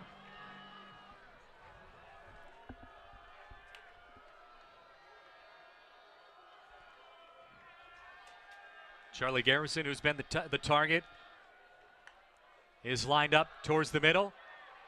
Hit as he's thrown. Gibson goes down, incomplete pass, but a penalty marker comes in at the snap. Yeah, and that's one of those, could have been a defensive lineman lined up offsides or illegal formation. We'll get the call here.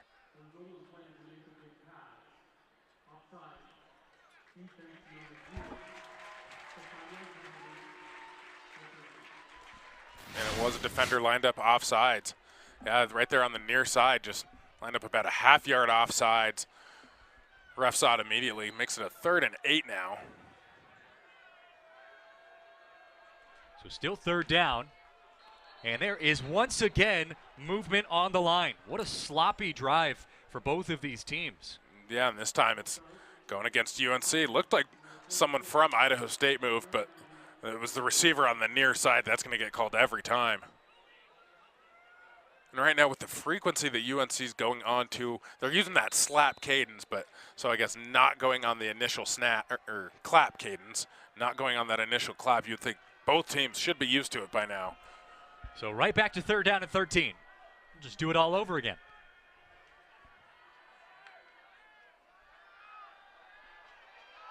And Gibson got a long way to go. Slides short. Now Idaho State going to use a timeout. And that's one of those for if you're Gibson, once you take off and decide to run, I don't think you can slide there unless he maybe has that direction from the coaches. But if you're running on 3rd down, you got to be running to try and get that 1st down. Well, and it felt like if he had made a move or two, he might have been able to get close to that 1st down marker. Obviously, our angle from up here is a little different than his angle on the field, but I was a little surprised to see him enter the slide as early as he did. And UNC going to have to punt this one away now. And we've seen Idaho State get a little close a couple of times. We'll see if they try to set up a big return here.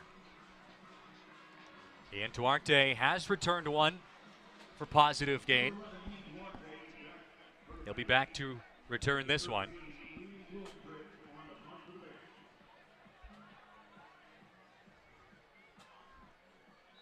.49 seconds.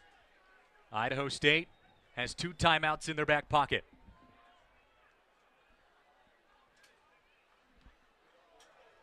And a high arcing punt. Duarte is going to call for the fair catch, and this one is going to be bounced into the end zone for a touchback. Northern Colorado almost able to catch up to it, but it will end up being a start at the 25-yard line for Idaho State.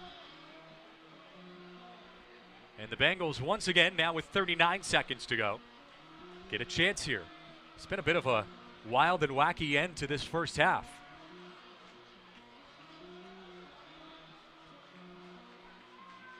We've had penalties on both sides. We've had some interesting play calls.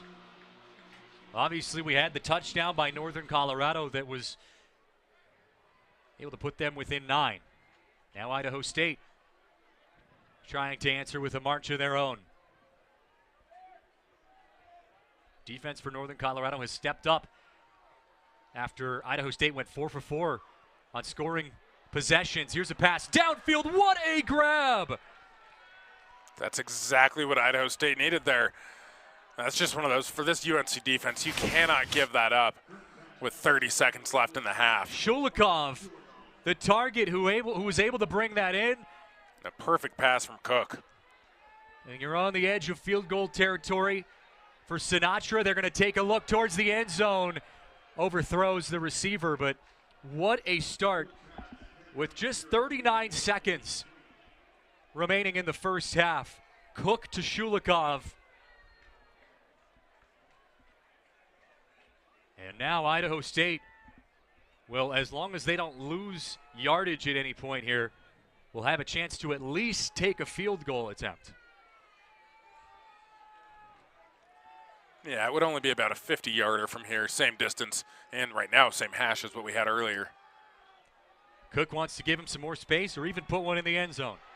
Cook with a block up towards the end zone is over Damian Morgan, who was his intended target.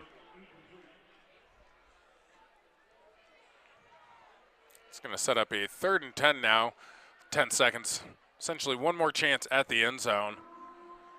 That is if Coach Hawkins feels comfortable with the field goal distance they have right now. Again, already made one from right here.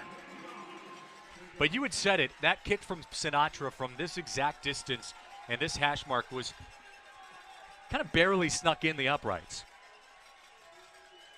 Yeah, and it looked like he might have just gotten under it a little bit. See if Cook can give him some room to work with. Cook's going for the end zone once again. Over the shoulder. Did he get in bounds? Yes, he did. What an exclamation mark for Idaho State. Silencing the crowd of Northern Colorado. A dime by Cook. The completion to Sion Nunnally. Yeah, and that knee was down. Looked like he had that completed before going out of bounds. See if the refs elect to take a longer look at it. I think right now just waiting for it to be confirmed. And just 2 seconds left in the half. What a play there from Cook, finding a receiver. Well, we have not really seen this passing offense of Idaho State in the way we've heard about them coming into this game. They are going to review this play. Going to take a longer look at it. So we will head into a replay here, but this is, if this ends up standing, if the call on the field of a touchdown stands for Idaho State, just after you felt like Northern Colorado gets their first touchdown, get a little bit of life back under the wings of the Bears, and Idaho State says, here's 6 more with 2 seconds to go. And now my only question is, will they have a good view to be able to overturn that? Because at least for us, we don't have any cameras down right there on that end zone or sideline view to be able to see, hey, was he bobbling this as he went out of bounds? Obviously, these replay officials might have a different angle, but just not seeing any cameras down in that direction. Let's take a look at it one more time here. In the ultra slow motion. So it looks from that angle as though he has control of the ball. Did the ball sneak out by any means? It's hard to tell. Again, you have to have enough evidence to overturn this because the call on the field was a touchdown. His knee was down, so I don't believe that's what they're looking at. To my understanding, it would be whether or not he had full possession, and from that angle, there's nothing to me yeah, that says nothing he that can overturn it. Kind of feel the same way about this one that I did that Carver Cheeks touchdown at the end of the game against CSU a few weeks ago at this point. Because once that knee's down, it's does the ball come loose after that?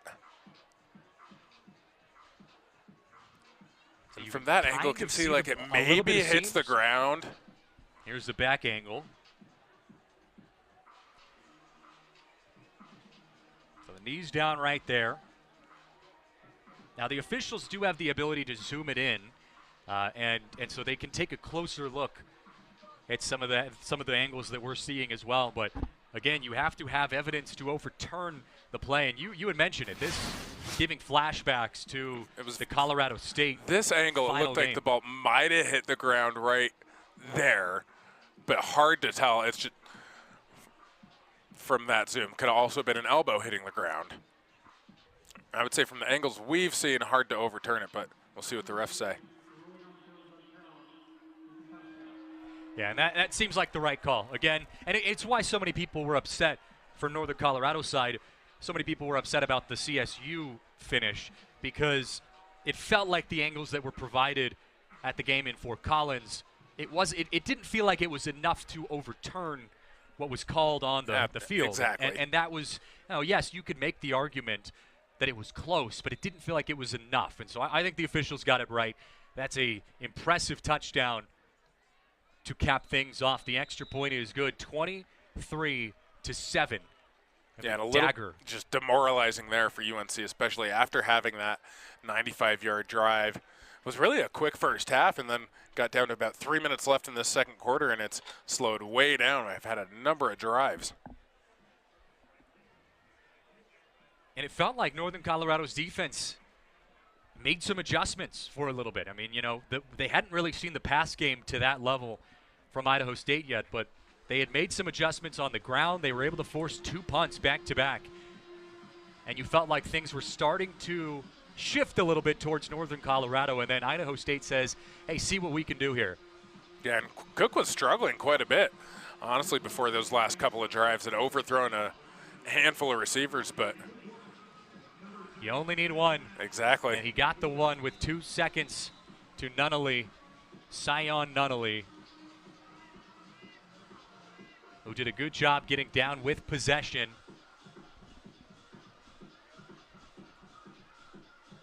So now Idaho State will send things deep. Northern Colorado will likely take a knee to end the first half. Well, what a half, Matt. This has been chaos from the get-go. Idaho State started out with 4 consecutive scoring drives. Northern Colorado, where their offense felt like it was struggling to just get past the 50-yard line, bounced back with a huge touchdown to Charlie Garrison. It felt like Northern Colorado might even have a chance to go and put another scoring play on the board, and they end up giving it back to Idaho State. Idaho State punches it in for a last-second touchdown. What a game here in Greeley. Coming up at the half, we'll look at the highlights. We'll take a look around the Big Sky, and we'll also talk about some stats from this crazy first half in Greeley. This has been college football right here on ESPN+.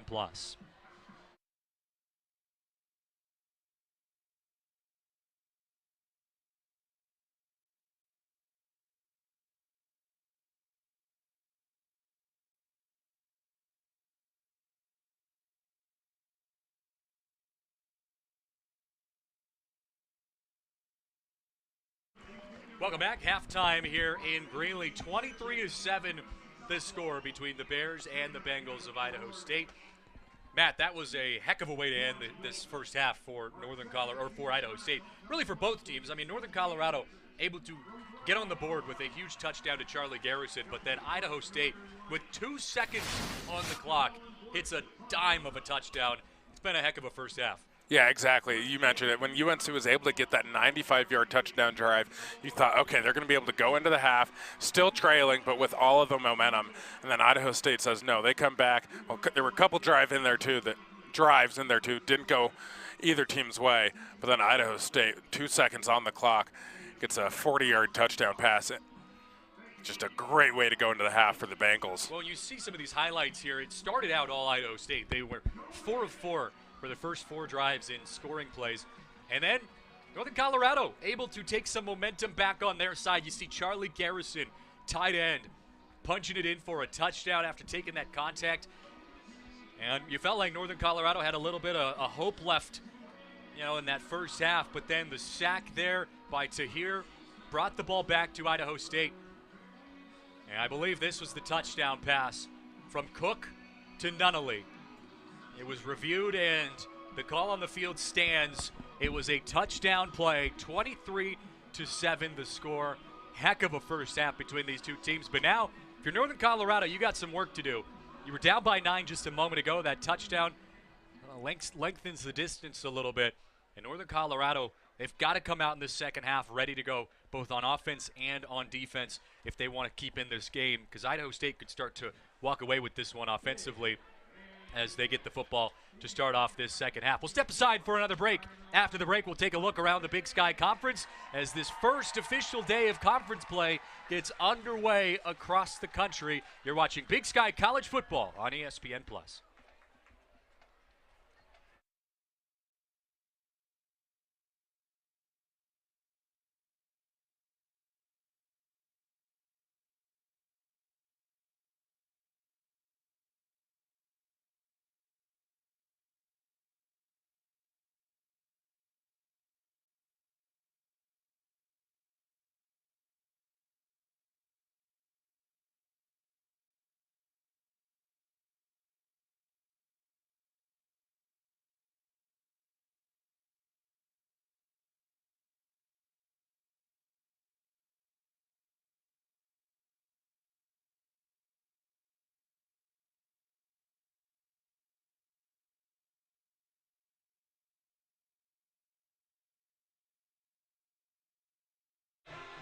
Well, it's the official first day of Big Sky Conference play across the country. And you see some of the other games have already gotten underway. Some games have yet to officially kick off yet. Idaho State, Northern Colorado, that's what you're watching right now, 23-7. Eastern Washington and Montana State. Montana State looks really good this year. It's 14-0 Montana State up over the Eagles of Eastern Washington. And a couple other good matchups across the Big Sky. Montana and Idaho wrap up our Big Sky coverage at about 7:20 p.m. Mountain Time. This is going to be another year of good college football amongst the Big Sky. This conference has had a lot of success over the last few years, and I don't see that changing anytime soon. Yeah, no, definitely a lot of good teams within the Big Sky. A lot of good games going on. First week of Big Sky play. Go ahead. Well, let's take a look at some of our Big Sky standings while we have them available to us. Montana at the top of the standings right now, 3-0. Northern Arizona right below them. You see Eastern Washington 1-3 down at the bottom, but Northern Colorado finds themselves at 2-2. In the preseason coaches poll, they were ranked to finish last this season. So Northern Colorado feel pretty good about themselves right now at 2-2. Montana State right above them, Idaho, Cal Poly, UC Davis as well. But Montana off to a good start, undefeated so far, and currently beating Eastern Washington to start off this Big Sky slate. But coming up for both Idaho State and for Northern Colorado, the schedule doesn't get easier. We'll talk a little bit more about the schedule as this game goes on. We'll show you some specifics on that, but just to kind of give you a preview, Northern Colorado has 5 ranked opponents starting out in their next 5 games, and Idaho State 4 ranked opponents. So the schedule doesn't get any easier, Matt. They got to take care of business today. Yeah, absolutely. It's a long road ahead for both of these teams. Kind of what makes this game so important for both these teams. Come out, go 1-0 in conference play, get ready for the rest of the season. Well, anytime you can get out to a 1-0 start in conference play, that's a good thing. That's a good place you want to be. Northern Colorado trying to fight back. Idaho State feeling good where they stand right now, up 24-7.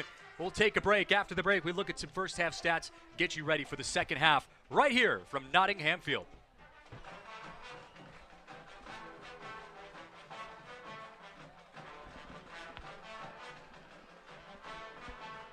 Welcome back. 24-7 the score here. 23-7, I should say, the score here. Idaho State up over Northern Colorado. Take a look at some of the stats from the first half. We talked about how lopsided this first half has been between these two teams. Idaho State, even just from a yards perspective, almost double the amount of yards as Northern Colorado. Yeah, and right now UNC just struggling to get going offensively. They've had that one long 95-yard drive. Outside of that, though, just really unable to get much going on offense versus Idaho State. They came out on all of their first 4 drives, they were able to put points up on the board, and then obviously had that touchdown going into halftime to put some more points up there. But they've just haven't been having a much better day on offense. And relatively even in some of the other categories. Obviously penalties, pretty much neck and neck. Third down conversions, though, for Idaho State. 6 third down conversions versus just 2 for Northern Colorado. That's something that Coach Lamb wants to change in that second half. Yeah, and that's just putting yourself in position to convert those third downs. UNC has had way too many third and long situations. Their offense isn't set up to convert on those third and long situations. It doesn't open up your playbook. If you have a 3rd and 1, though, 3rd and 2, you can run whatever you want to run. Run play, pass play. It keeps the defense guessing a little bit. Versus when you're in those 3rd and longs, it's, okay, if they want to convert, they're kind of limited with what they can do here. So it's really 1st and 2nd down that they need to set themselves up in a position to be able to convert on 3rd down. Well, the big outlier there on your screen, rushing yards, 122 for Idaho State versus just 7 for Northern Colorado. That's something that needs to change. Northern Colorado relies on their rushing game. And Matthias Price and company able to get the ball moving on the ground. They have not been able to really have any success, as reflected by that 7 positive yards in the first half. Something needs to change for the Bears in the second half. We'll see if they can make the adjustments. For Idaho State, hoping to hold Northern Colorado here at home and pick up a victory and move to 1-0 in conference play. We step aside after we come back. Second half, that's coming up next right here on ESPN+.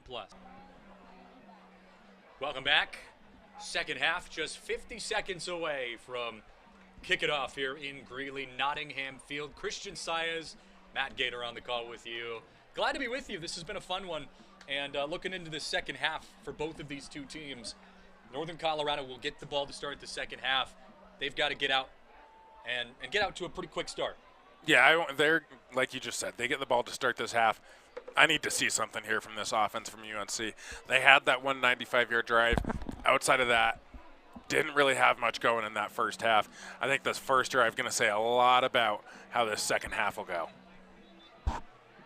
Northern Colorado, their offense was able to pick up a little bit at the end of that first half, but they had still struggled with their consistency, and that's been the story of the game for the Bears. Their only scoring drive coming in completion with Charlie Garrison after they went 95 yards down the field. I would imagine, though, they found something that seemed to work, and it was the combination of Carver Cheeks and Charlie Garrison in the pass game. I'd imagine they keep going back to that. Yeah, I think you have to. The ground game just hasn't been working so far today, but Garrison and Cheeks been having a pretty good day offensively. You would have to think that that's going to be the plan coming out of the half. Like, hey, how can we get the balls in the hands of our playmakers? If you remember, their first play on offense for UNC, because obviously Idaho State got the ball first, put up some points on the board, but UNC's first play was the ball into the hands of Carver Cheeks. Those first 10 to 15 plays generally going to be scripted by an offensive coordinator. Curious to see how they start this second half. If they put an emphasis on, hey, we're going right back to Cheeks.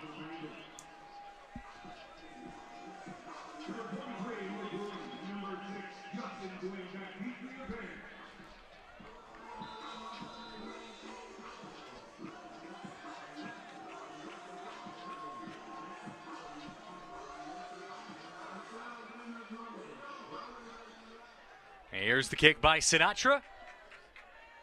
And it will go into the end zone for a touchback. Neither team has returned a kickoff today. Second half offense coming up for Northern Colorado. I want to remind you guys that the Bears are without one of their top receivers, Braden Monroe, who is out with an injury. He's week to week right now. They also let us know that River Stout was questionable coming into this game, one of their top tight ends. So the Bears offense is a little bit banged up. See if they can work with it. Carver Cheeks on the near side of the field. Gibson Jr. out of the shotgun. He's going to hand it off on the ground, and that's a nice run to start this second half. And a good job by Matthias Price there, making the first guy miss. Gets hands on 3 yards in the backfield. So that's 8 yards after contact. Actually make that 9. That's a 6-yard pickup there on first down. Matthias Price has had a quiet first half. Looks like Idaho State, after jumping off sides multiple times in the first half on that count, able to hold steady. Here's Gibson Jr. throws towards the middle, in and out of the hands, almost intercepted. Ball was closer to being intercepted by Trey Shorty than it was to be a completed pass. Yeah, and that's one that Shorty wants back because he probably should have come up with that interception. Looks like it just went right through his hands. Luke Wooten was the intended target. Shorty just missed it. Didn't get enough air underneath it. And now it's 3rd down and short here, 3rd and 4. Got to pick this one up. Can't have a 3-0 to start on offense. A little bit of early movement. No flags. Carver Cheek is stopped at the line. They'll say he got enough forward progress to move the chains. It'll be a 1st down, just enough for the Bears. Yeah, and right now you got to watch the right tackle here for UNC, Zion Suavo. He's going borderline early every play.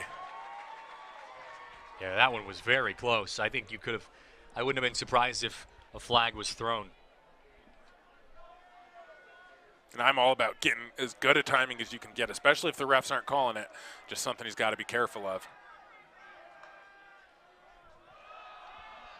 And the run play up the middle, nothing happening there.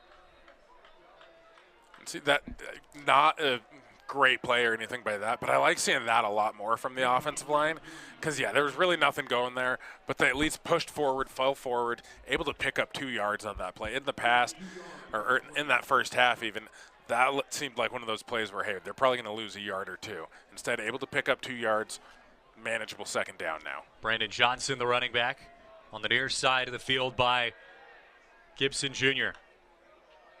Gibson to pass, under pressure, flips it up to Johnson, and Johnson with a burst of speed. There he goes to the 40. And the quick Brandon Johnson punches it up past the 40-yard line. 25-plus yard play, a well-executed screen pass there to Johnson. And Gibson had pressure in his face right away. The O-line letting the D-line go past. Maybe want to get just hold him up a second or 2 longer, but Johnson able to pick up a couple yards on that 1st down play. Well, the rushing game for the Bears in the 2nd half has already outran their 1st half stats. They only had 7 positive yards in the entire 1st half. Not too hard to top that one, ideally. Sets up 2nd and 7 here. Carver Cheeks now up on the top of your screen, Just gonna far say, side away from the football. I've yet to see him get targeted. In the 2nd half, Charlie Garrison on the near side. 2nd setup for the Bears. It's going to be an option run here for Gibson, and Gibson takes the contact this time at the 30-yard line. Going to be 3rd down and very short, 3rd and just about a yard and a half. And they're going to say this is Idaho State ball, like Gibson lost it. And the entire offense is surprised, saying that Gibson was down. Yeah, the ref was on the coming near out. side made that signal. It was coming out at the end of that replay. If we could take a look at that replay one more time, you could see the ball was coming out, and to the officials' credit, And Gibson was on top of the defender. He was not down. Had they blown the whistle yet, was his forward progress stopped? Because right now, not technically down unless his knee was down earlier. And that could be one of those. Looks like they're going to review it. Because his head, I mean, you could tell the ball's starting to get a little bit loose in there, but it's hard to say. I mean, he still had a hand on it. But they will review this play, and we will step aside for a break while they take a look at it. So the officials will take a look at this. We'll step aside. We'll get the answer to this when we come back.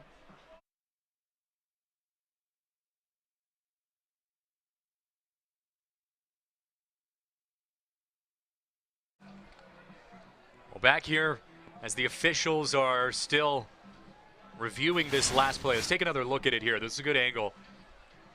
They're saying the call is a fumble. Does he go down at all? Doesn't look. No, that shin never goes down. And the ball is pulled out right there. So I don't think that's going to be overturned.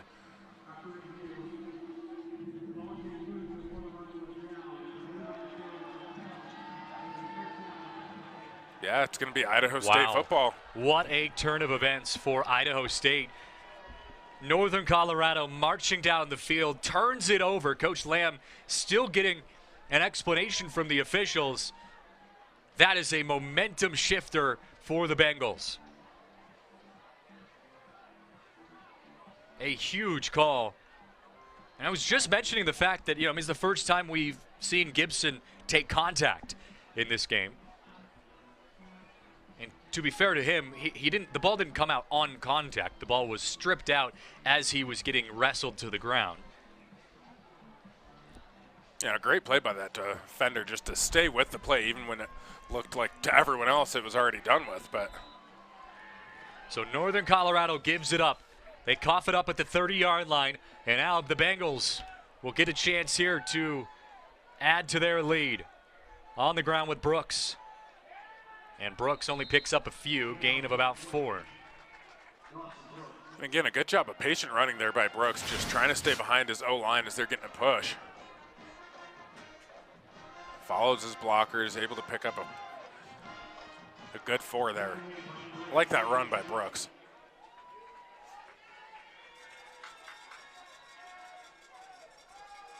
Brings up 2nd down and 6. Brooks on the ground once again. Brooks got the edge. And he will get pushed out of bounds. It's going to set up a 3rd and short here. Chance for UNC to get the ball right back. Brooks has done a good job anytime he's gone on the outside. He's had success in the foot race. And a whole new D-line now for this 3rd down play. 3rd down and 2, ball at the 39-yard line. Only a 3 down front. Here's Brooks, his 3rd carry. And Brooks will get enough for a 1st down. Just taking his time, waiting for that hole to open and his blockers to give him some space. And Brooks, an easy 1st down. Yeah, and UNC went to a 3 down defense there. Just less people at the line of scrimmage. Idaho State able to pick up those 3 yards with ease.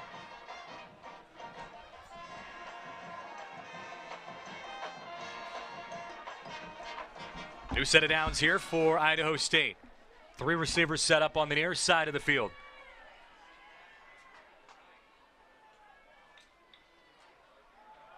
They've kept it on the ground here to start this 2nd half, and Brooks picks up about 6. This is how the 1st half started. You pretty much saw Brooks doing everything himself, and they marched pretty quickly down the field. Maybe a little bit slower pace this time, but still making positive progress on every play. Yeah, they were just letting their ground game go to work, and it's the same thing we're seeing right now.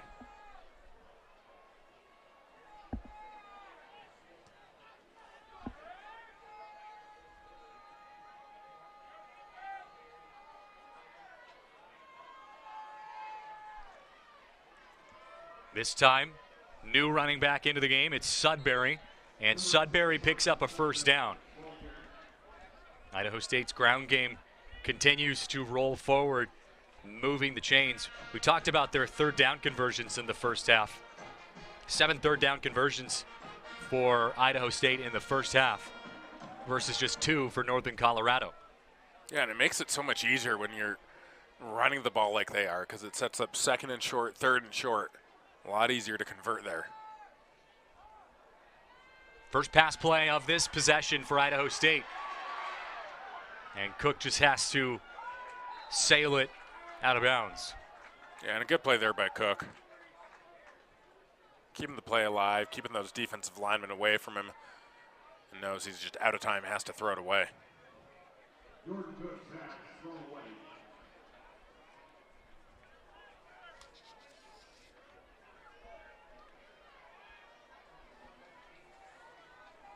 Second and 10 right now.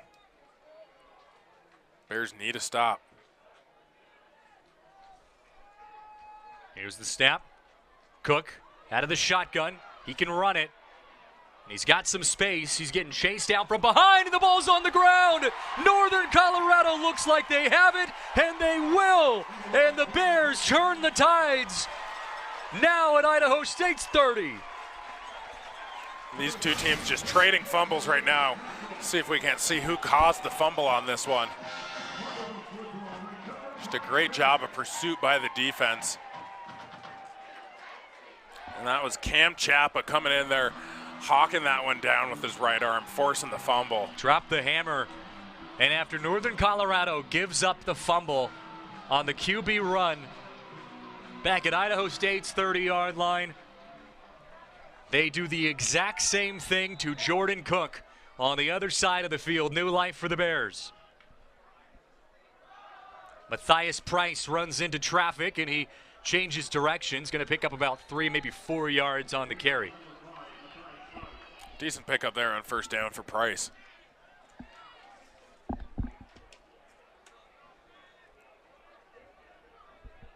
Now Carver Cheeks coming out of the game, limping a little bit after that play, staying on the sideline though.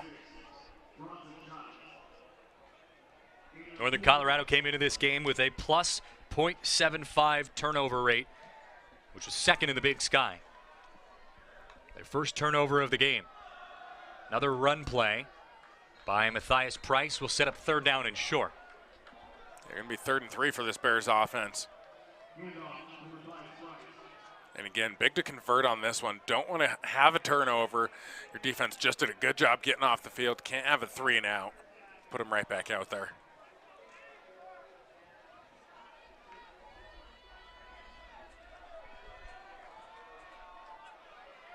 It's Matthias Price still in the backfield alongside Eric Gibson Jr.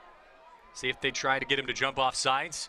They'll get the snap off. It's going to be a pass. One-on-one. Matthias Price catches it against his face mask and heaves it in. And a great reception there for Price. Looked like that ball maybe came a little bit earlier than he expected as Gibson had pressure in his face right away. But Price just doing a great job to stay with it. Comes down with the reception. Big pickup there for the Bears into Bengal territory now with the 26. Bears trying to take advantage of a turnover. Matthias Price gets hit right away, and that's going to be a loss of yards for Northern Colorado. Good coverage by Idaho State. And these are the plays that keep killing the Bears on offense. Like, yes, you just had a big play, but you can't keep losing 3 yards on first down. It just puts you so far behind the chains. Have to find a way to negate the negative plays. Now, a field goal helps in this position. You got to get a field goal at some point to make up some ground, but Northern Colorado hoping for a little bit more. Pass this time to Johnson. Brandon Johnson up near the 20-yard line. It's going to set up a 3rd and 6 now. You'd think if they can make this 4th and 1, maybe 4th and 2, might see the offense stay out there.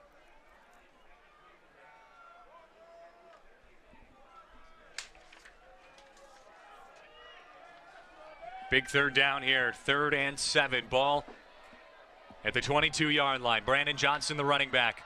Movement on that right side.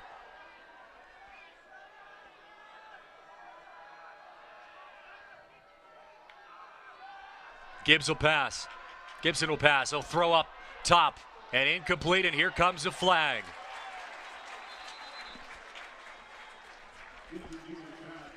It's going to be pass interference on the Bengals, so going to be a fresh set of downs here for Northern Colorado. Could be the break that they needed.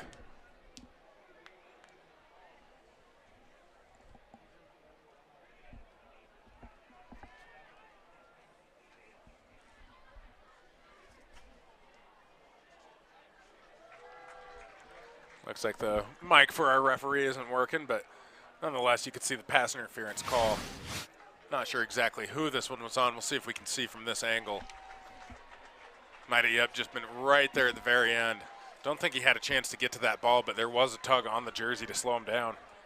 Now it's 1st and goal for the Bears from the 8-yard line. 1st and goal from the 8, like you just said, and a chance to cut the deficit by 7. Johnson, the running back. 3 receivers out on the edge. Johnson gets hit immediately and crumples beneath the pile of Bengal jerseys. And again, a loss of yards on first down. Right now, if I'm UNC, I'm less worried about their 3rd down production rate, more worried about first down. When we talk about field goals, if Jacob Willig comes out, he is 7 of 9 in field goals this season with a season long of 48. There's a player down on the field, so they're taking a timeout, and it looks like we'll take a timeout with them as well. 23-7 the score. Bears knocking on the door, trying to punch it in when we come back.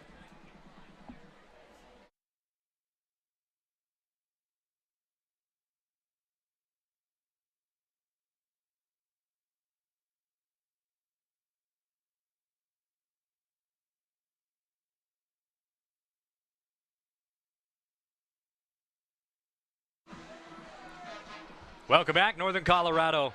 2nd and 9 here. 2nd and goal, I should say, from the 9. Matthias Price in at running back. Carver Cheeks on the near side of your screen, up by that 10-yard line marker. Pass play. Hit into the air. Did Cheeks come down with it? Yes, he did! The assist! And Carver Cheeks put 6 on the board. Now, if that doesn't show you what an athlete Carver Cheeks is, I don't know what will. Not even the intended receiver on that one, I don't believe. Able to play this one off of the deflection, right over the defender's head. Cheeks able to rebound it. Yeah, I think gets both feet down, only needs one. But before landing with that ball out of bounds, great reception there from Cheeks. We're keeping the offense out here to go for 2. I like this call here. We're down 16. Currently down 10. This would make it a 1-score game if you're able to convert here. Worst case, down a touchdown on a field goal. Coach Lamb was out on the field. He was pretty fired up. I think he was calling a timeout that was not recognized. And I mean, I'd say he's out of the coach's box by just a few feet, Matt.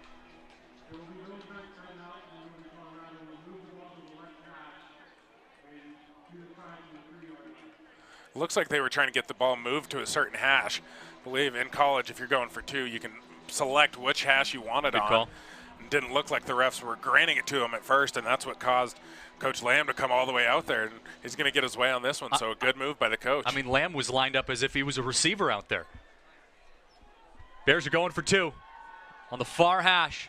Throwing with the move. There it is. Caught for the 2-point conversion. That was Dawson Menegatti coming down with that one. Dawson Menegatti with his first catch, and it's good for 2. And Northern Colorado,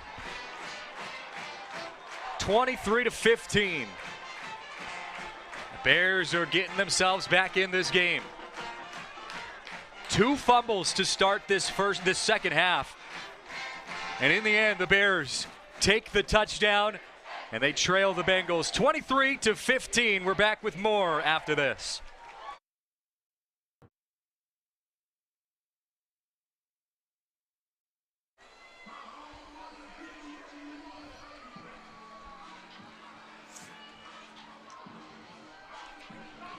(23-15) the score. Northern Colorado, after they just punched it in, trailing. This was the pass that was deflected up into the air. The catch was made by Carver Cheeks. An incredible play. Here's another look at it. Just in the right place at the right time, Matt. Yeah, a little bit, and it looks like that pass was deflected by Luke Wooten originally. Can we give Wooten the assist on that? That's a live ball. That ball's on the ground. It was picked up by Idaho State. The officials blow it dead. And so it was originally fair caught, but then once he didn't.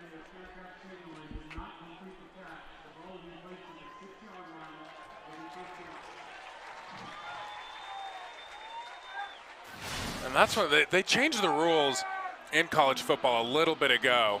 So I believe because he didn't make that catch cleanly, but it hit the ground after getting that back, it's just where it was initially picked up. So Idaho State having to start at the 6-yard line, similar to when the Bears had to start at the 5-yard line. They had a 95-yard drive. We'll see what the Bengals can do here.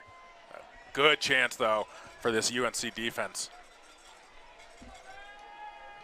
Pinned back inside their 5. Cook to pass. Slings it across. What a grab Nice pass and catch by Damian Morgan, and that is plenty enough for a first down and a lot more.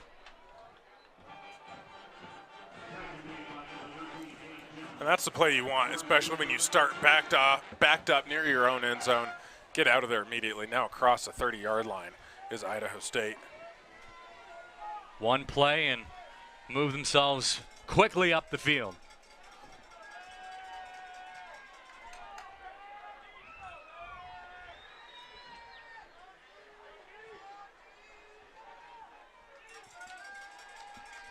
An eventful third quarter here between the Bears and the Bengals. Cook gets the pass off. The pass is completed up to the 40-yard line. That's Sion Nunnally.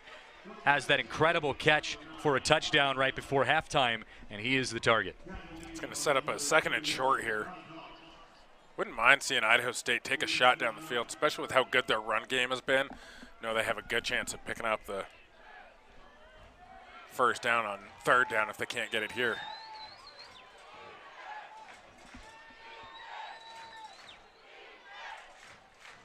Receiver in motion.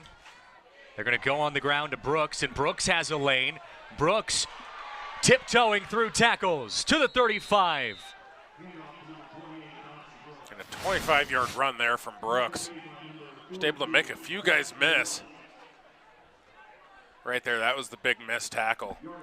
15 more yards after that. Brooks has been so efficient in this game for Idaho State.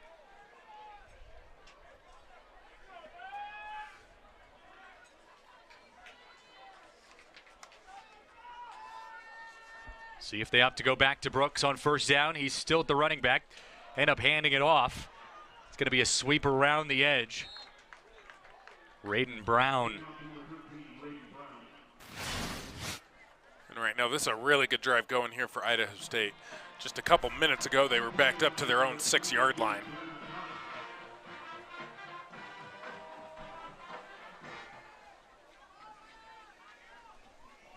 They bring in Carson Sudbury in at the running back slot.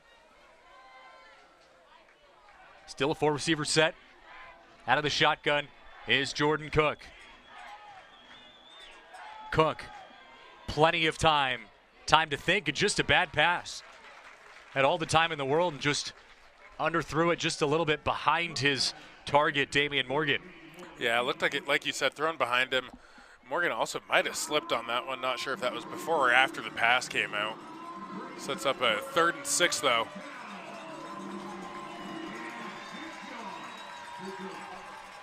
Third down and 6, inside field goal territory for Sinatra.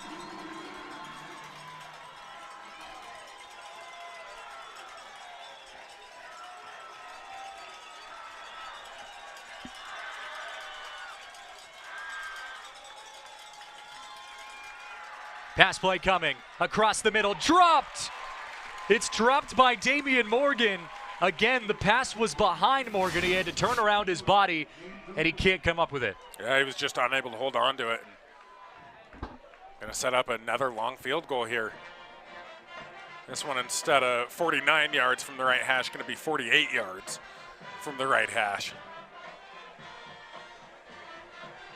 Again, I will remind you, Idaho State has not missed a field goal since 2023. Sinatra kicking from the 38-yard line. High snap. Kick is off. It's going to be a little bit low. Does he have enough on it? Yes, he does.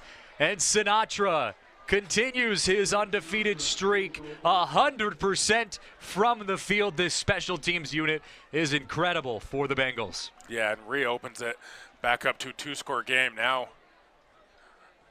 An 11-point lead for the Bengals. Cannot say enough good stuff about Frank Sinatra, about Dejan Sinatra. You heard my Frank Sinatra story earlier in the day. I had Sinatra on the mind. Well, now Idaho State, a little bit more cushion on their lead, 26-15. Now we'll see what UNC can do offensively. See if they can't put up a couple of good back-to-back drives on offense. Keep the momentum they had from that last touchdown drive before going into the 4th quarter. Luke Wooten back. See if Lindgren kicks this one a little bit short. He has not yet today. We have not seen a kick return for either side in this contest. And we will not see one here. So the Bears will start off at the 25-yard line. Their last possession, they got down the field and scored a touchdown after getting a fumble recovery.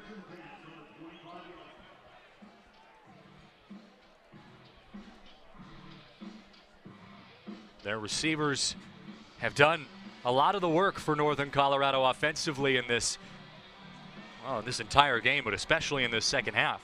Yeah, for UNC last time out, 9 plays for 66 yards. A couple big pass completions.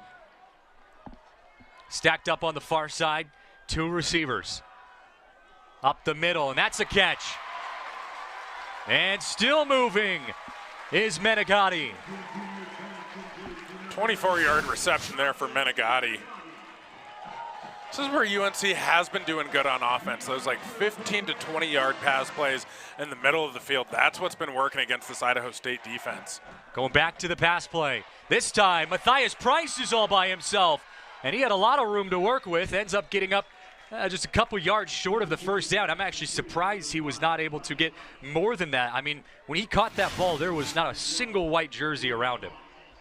Yeah, and I like that play call there. It looked like Price might have been the intended receiver the whole time. Just had all the other receivers on go routes, clearing up that space right there in the middle of the field.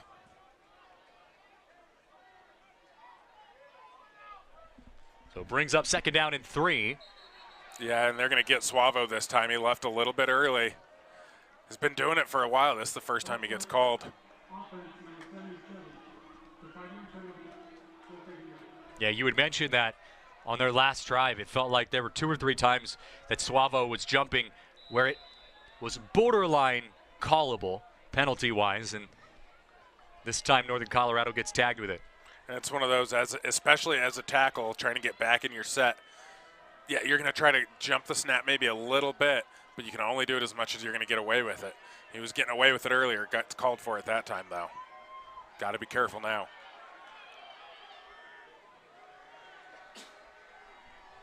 Second down and 8. Gibson, plenty of time. Now he'll run it. Gibson slides to the ground at about the 45-yard line of Idaho State. It'll set up a third down and manageable. Yeah, going to be a 3rd and 5 here for Northern Colorado after Gibson takes off and scrambles to pick up a few. UNC going no-huddle offense here, trying to get Idaho State to jump, not falling for it this time around. And they jumped off sides 3 times in the first half. I would imagine that was a talking point for Coach Hawkins during halftime. Gibson, again, plenty of time, finds Matthias Price for a first down. And right now, a good job by Gibson just finding that check down the other receivers, clearing out that middle of the field. It's just right there for Price, as that's going to bring us to the end of the third quarter. End of the third quarter, Northern Colorado fighting their way back into this one, down 26-15. Fourth quarter coming up from Nottingham Field.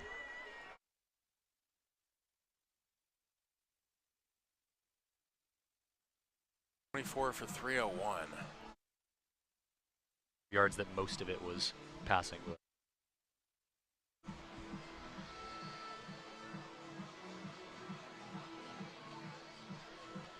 26-15 the score. 15 minutes on the clock.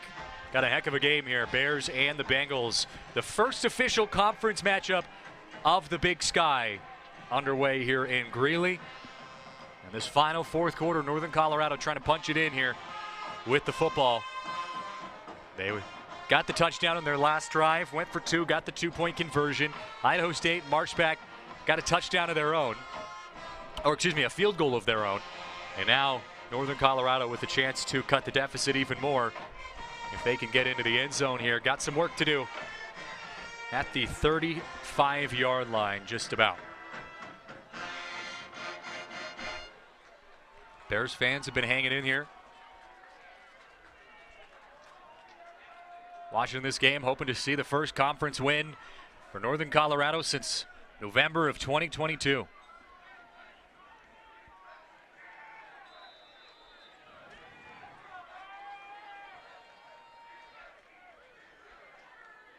Gibson all by himself in the backfield. Lots of time. Gibson throws it complete. Menegatti once again to the 20.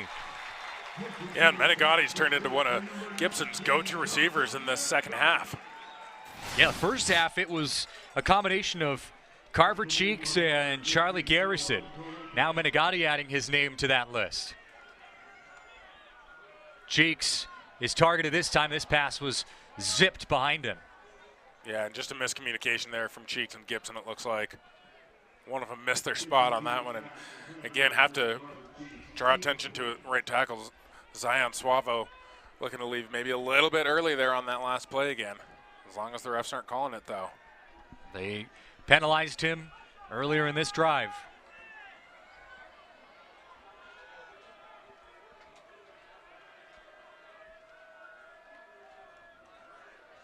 A little bit of a delayed handoff. Yeah, that's going to be a nice pickup up the middle. Brings up third down and once again manageable. Third and 7 here for the Bears. Running game just not being able to do a lot for the Bears offensively.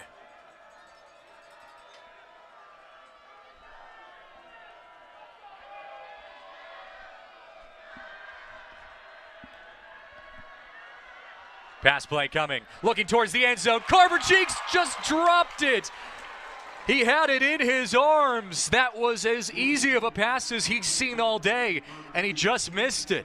That was a great defensive play by Janari Boone, getting there right as it's hitting the gloves of Carver Cheeks, just laying the wood on that play, forcing the incompletion. Cheeks knows, hey, he probably should have had that one, but Boone doing a great job to stick with it, force the incompletion there. Jacob Willig, who's 7 of 9 from field goal this season, he is up to kick the field goal here, kicking from about the 19-yard line, or excuse me, the 24-yard line. Plenty of leg on it, and the kick is no good to the right. And he's confused because he thought that one was good. The entire offense out there questioning it, thought that one went through the uprights, but not going to be able to review that or anything. So an unfortunate break here for UNC. From our angle, I would have thought it was good too, but the refs standing directly under the goalposts obviously have the better view. Looks like it's going to stand as no field goal. 26-15 the score. Idaho State takes over when we come back.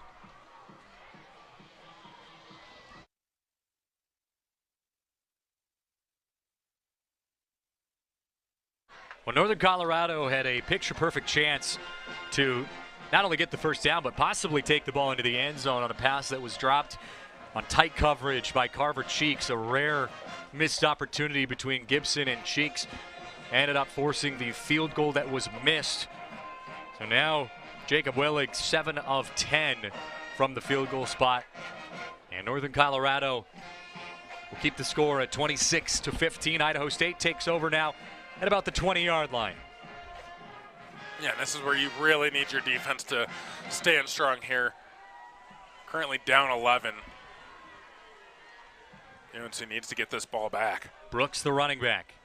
It will be a pass, though, and the pass is through the middle, somehow held on to. Wow. Yeah, bobbled it, but able to hold on to it through contact and pick up the first down. Aiden Garcia, like you said, bobbled it, took the contact on both sides, and still held on to it. It's a great catch. Yeah, good reception there by him. And it'll move the chains. First down. Idaho State has been very successful on their first down plays this game. Run play. So we have another quarterback into the game. That's Davis Harson. And Davis Harson, he has a pretty good stat line so far this year. 380 yards. He is leading the team in passing touchdowns. 7 touchdown passes for Davis Harson.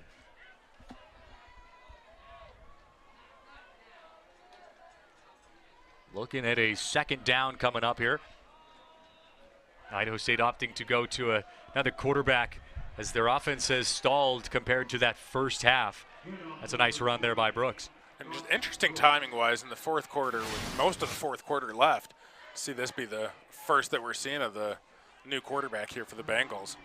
Yeah. Northern Colorado player down on the field. So with that, we will take a timeout as well. The score still remains 26-15. We'll check on that player and come back after this break. 12:45 remaining in regulation here in Nottingham Field. Northern Colorado and Idaho State. The Bengals with the football. Already got a first down, and they are at 1st and 10 with the ball at the 49-yard line. Yeah, and for the Bengals, just looking to keep this drive moving right here. Had some momentum going, then the brief injury time out there for the Bears. A touchdown here would be huge for the Bengals, as that would put them up by 3 scores. Field goal will make this a 14-point game, keeps UNC in it. Eventually, this clock going to be a factor, though. Yeah, and Idaho State still has controlled most of the possession time of this game, although Northern Colorado has evened things out here in the second half.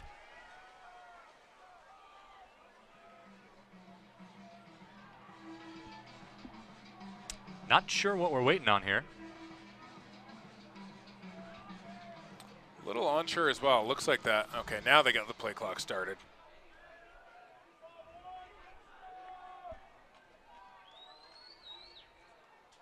And it's still Davis in at quarterback. Davis will run it himself. Davis Harson replacing Jordan Cook at the quarterback position.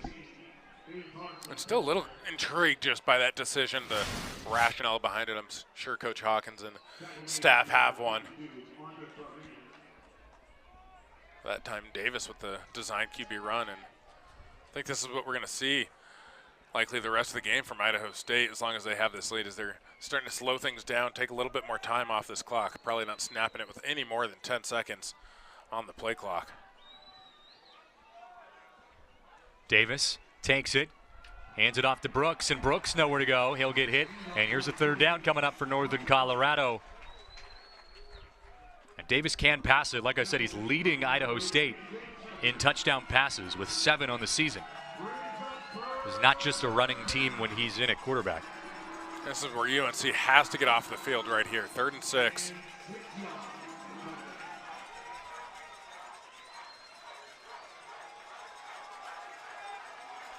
Davis and Brooks in the backfield.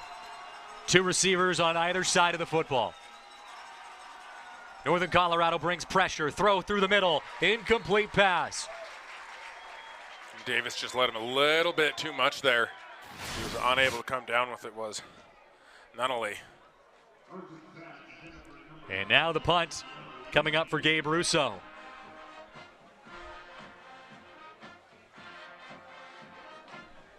Last time he had a shorter punt like this, pinned UNC at the 5-yard line.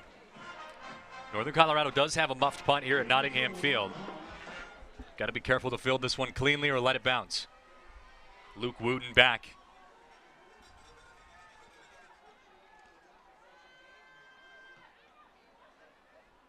And Wooten's just going to call for a fair catch and takes it, surrounded by Bengals.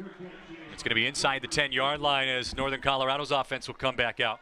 Northern Colorado, Matt, you've mentioned it a lot. They've struggled on their first down plays. They gotta succeed on this first down here. Yeah, really got to get things going. Another thing that I have to bring up, in the 3 years of the Coach Lamb era at UNC, they have yet to score more than 26 points in a game.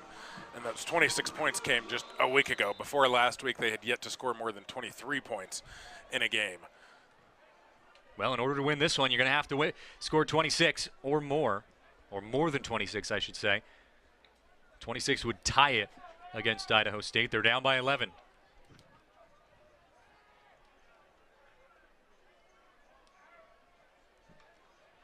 Gibson surveys the pressure, gives it off, and again, that first down play just not going anywhere.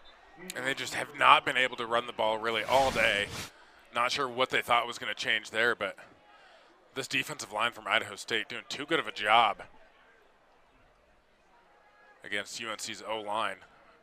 The energy feels pretty low right now, Matt. I mean, it's pretty quiet here in the stadium. You don't hear a lot of noise coming from the sidelines. There's Matthias Price. That little check down has been working. That has been a very successful play for Northern Colorado in the second half. Yes, it has been, and that sets up looks like a 3rd and 1 now. And now it's, do you try to run the ball to just get that 1 extra yard? But also, do you trust your offense being able to run the ball? Because you've been losing more yards than gaining lately. It's going to be another pass play. Pass up high, tipped and incomplete. It was intended for Charlie Garrison. And that'll bring up 4th down. That was a huge stop defensively for Idaho State. And it looked like Coach Lamb said something to his punter before sending him out here on the field. But again, Idaho State keeping their defense out here. This is one of those, no reason I think they should be faking it with the punt unit. If you're going to go for it, you got to go for it with the offense. It's a two-score game. UNC down by 11. 4th down and 1. They will opt to punt it. Head over heels punt. Bounces high up in the air, and it'll roll to the 31-yard line. And something really interesting just happened there. Probably nobody noticed it, including the refs. UNC subbed pretty late on that one, so Idaho State, if they had, we're going to take a quick timeout on the field, talk through this a little bit more when we get back. All right, I'll give you a chance when we come back, Matt. We'll step aside. Matt will explain his thoughts on that last play after this.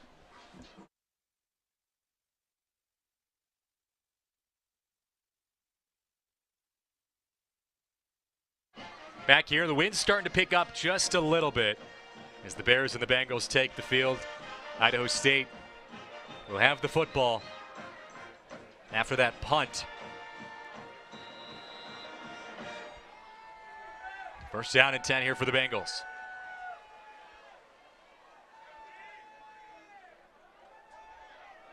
This is going to be a nice sweep on the near side of the field for Ian Duarte. And Duarte gets pushed into enemy territory. Right now, Idaho State just going to try to keep the clock working. So, real quick, going back to what I was trying to explain before that last time out, UNC subbed late on their punt team. So, Idaho State, they're going to have a chance to sub. The refs were holding up the play. Idaho State was late getting someone on, so then he was trying to run back off of the field right as UNC snapped that ball. He actually looked like he was still on the field as UNC snapped it, just the refs didn't catch it. If they had caught it, though, it was only fourth and short, so it would have been an automatic first down for UNC. So almost a bit of a blunder there for the Bengals. Now, speaking of Bengal blunders, that'll move them back on the false start.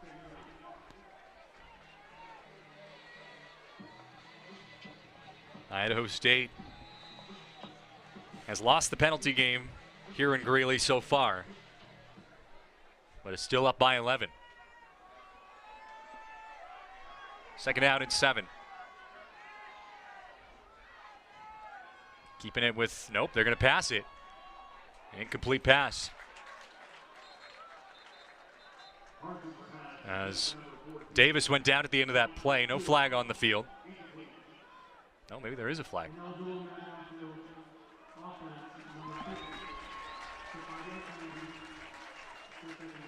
Nice. The side judge that threw that ref. Neither of us could see that flag out there. Yeah, the flag was blocked from our view, but yes, you're right. So, ineligible man downfield. Idaho State right now going in the wrong direction. 2nd and 12 now. Started off 2nd and 2.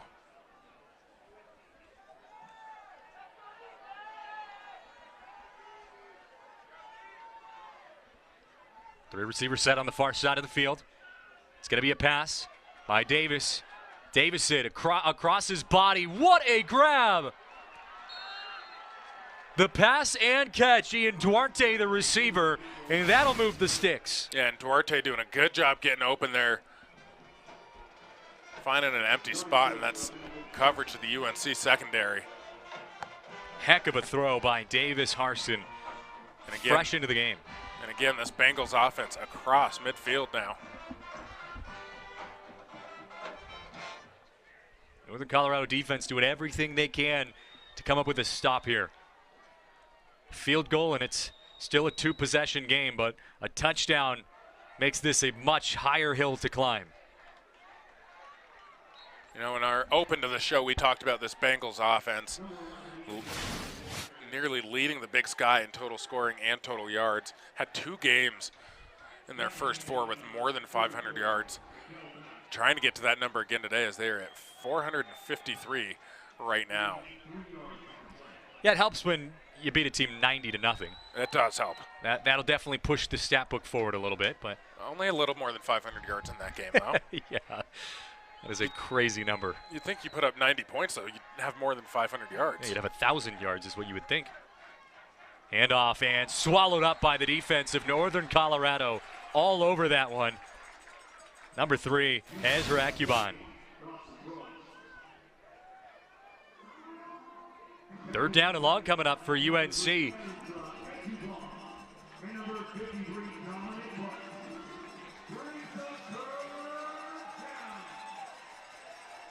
Cowbell's starting to ring here in Greeley. Have to have it now. Fans are recognizing the significance of this play. Pass. Duarte dropped it. Incomplete. And Northern Colorado will hold on. Fourth down coming up.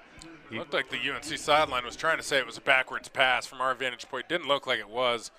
Not going to matter, though, because the refs ruled it incomplete. Yeah, it was close, but I agree. From our vantage point, it looked like it went back about a yard.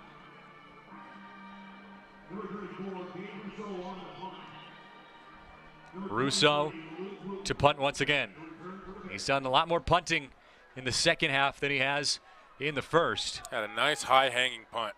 Straying the Bears inside the 10 last time. Idaho State, one of the best special teams units in the country. Well, that one went just a little bit further than he wanted. Yeah, just sailed that punt a little bit. About 6 yards into the end zone. Bears will start at the 20-yard line. So Northern Colorado, although yes, 6.5 minutes is plenty of time to get 2 scores on the board. You got to get some points on it here to start. With how much time Idaho State is taking every time they touch the football. And they also want to move quickly here. You can't take too much time. You really don't want to use any of your timeouts. You want to save those for your defense if you need them. You're down by just 11, so technically you don't even need a touchdown here. Just a field goal would do. Here's a pass over the hands, and Charlie Garrison up to the 40. The outstretched arms of the defender just was not high enough to get to that ball. Yeah, a good pass there by Gibson, getting it over the defender's hands. Finding Garrison. Went down inbound, so the clock continues to move. Gibson out of the shotgun. Gibson to Matthias Price. Now Price is going to try to foot race this around the corner. Can't get through, but it's going to be enough for a 9-yard gain. Short of the first down by a yard. The Bears right at midfield now. The Bears are working quick too. Need to. Carver Cheeks, near side of your field. Keep an eye on him. He's looking towards Cheeks. Instead, he goes short to Wooten. And Wooten stepping his way up to the 30. Still on his feet. 15, and down he goes. And a good job there by Carver Cheeks getting some downfield blocking. This is the drive that UNC needed. Picking up a lot of yards very quickly. Down to the 15. Keep this momentum going, though. I don't want to see a run play now. Slow things down. Keep it going. Matt says pass it. We'll see. Jump ball to Carver in the end zone right now. We'll see if they go with it. They're looking at Cheeks. Here's the jump ball, and it's overthrown. Cheeks gets hit on the collision, and Cheeks is a little bit slow to get up.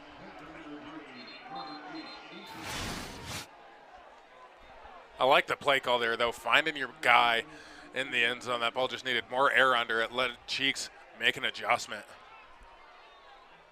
Yeah, Cheeks kind of got sandwiched between 2 defenders.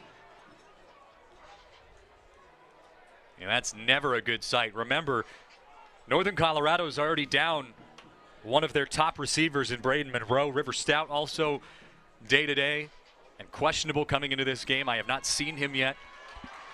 Cheeks gets up with a little bit of help from the trainer. He will likely step off for a play or two, depending on the severity of what happened. Yeah, and for UNC, they need and want him back in badly right here.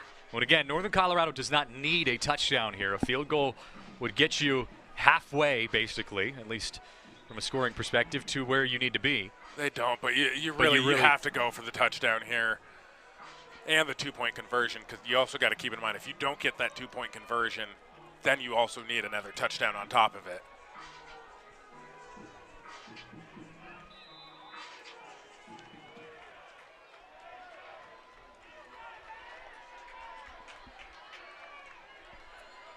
See what they opt to do. Luke Wooten lined up. Matthias Price exits the backfield. Pass across to Wooten. Wooten gets tackled by his shoestrings. They need to get to about the 8-yard line to pick up the first down. Yeah, good shoestring tackle there by Trey Shorty. Prevented that from being probably at least a first down, if not more. Keenan Campbell, the new receiver, lined up in place of Carver Cheeks. Cheeks right now not in the medical tent, fortunately, just standing there on the sideline. Still plenty of time on the play clock. Over 10 seconds to count this off. Pass, back corner, and no one was there. Might have been a miscommunication, as it looked like Evan Morris was cutting in while that pass was going out. And now going to bring out the field goal unit, so this is where you really would have liked that touchdown here, because now next time you have to get the touchdown with 2-point conversion. That Cheeks injury just sucked the ball back. Yeah, and that Cheeks injury just really took the life out of that drive. First things first, though, have to make this field goal here. We have seen a miss, although it was from a little bit further back. And that field goal is plenty good for Jacob Willig. 26-18, 8-point lead. Northern Colorado has to settle on a field goal. Idaho State's defense comes up big, and that was a big stop for the Bengals. Yeah, now we're going to have to see UNC's defense. We've been talking about them all game, how this is the strength of their team. Really going to have to step up here. Try to find a way to force a 3 now. UNC probably going to use most of their timeouts, save as much clock for the offense as they can. It was a nice and quick drive, though, by UNC, not taking up too much time to get points on the board.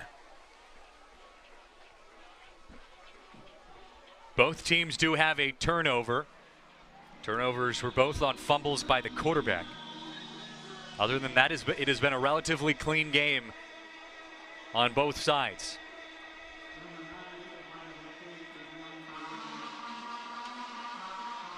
And just 2 minutes and 9 seconds off of the clock on that UNC drive.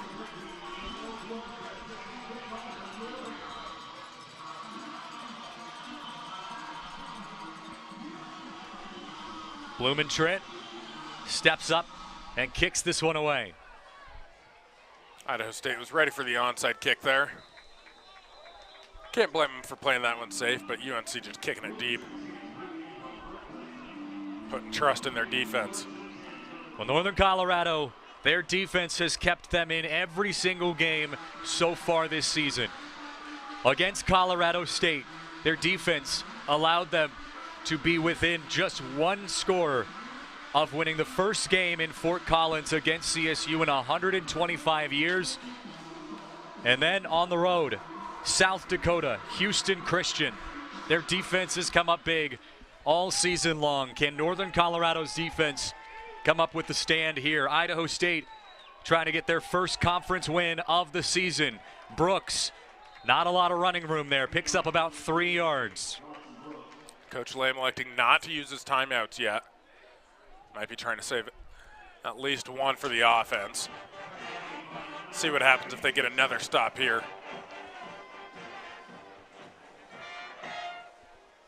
Now, Idaho State's run game has been working extremely efficiently all game long, thanks to the man lined up to the right of the quarterback, Dawson Brooks.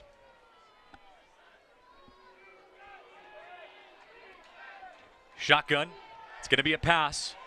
Under pressure, slides away from the tackle. That was dangerous by Davis Harson. And that's kind of baffling to me. I think that's horrible clock management there by Idaho State. One, they snapped that ball with 10 seconds left on the play clock. Use those 10 seconds just to burn off more time right now. Time is your friend in a game like this where you're up by 8. A little bit surprised that they elected to pass the ball. I think taking a sack there might have been a little bit better for them to get those extra 40 seconds run off the clock than throwing that one away. If they pick this one up, though, might be able to make me eat my words. Big third down, 3rd and 7. Pass play. Idaho State up the middle. Incomplete. It was intended for Damian Morgan, and it went through his hands. And now the punting unit comes out in Northern Colorado, down by 8 points with a chance to get the football here with just about 3 minutes and 40 seconds on the clock.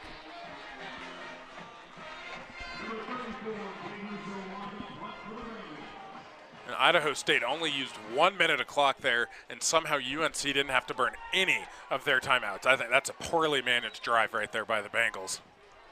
Northern Colorado showing pressure, and here comes the flag.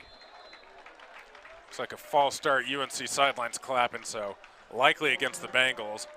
Going to back them up even further. And that'll give Northern Colorado even better field position. Now Idaho State, they've got a punter who can put a leg into it. Gabe Russo is watching him warm up, and I mean, when he leans into one, he can send it a mile into the air. Yeah, and he's got plenty of field to work with right now. Surprised Wooten's only at the 35. We'll see where this punt ends up. Yeah, I'm thinking Wooten might have to back up a little bit depending on where this punt goes. Wooten calls a fair catch. I think they're playing it safe there. I was a little surprised. A little surprised to see the fair catch, but also could have been a design, hey, you're fair catching this one, because it looked like UNC sold out for the block. So anytime you know, hey, if we're trying to block this punt, you're not going to have good blocking set up for a return. So it might be one of those, hey, just fair catch this one because we're trying to go get the block. Well, either way, Northern Colorado will have the football at the 30-yard line. There is no flag on the play. Need a touchdown and a 2-point conversion here.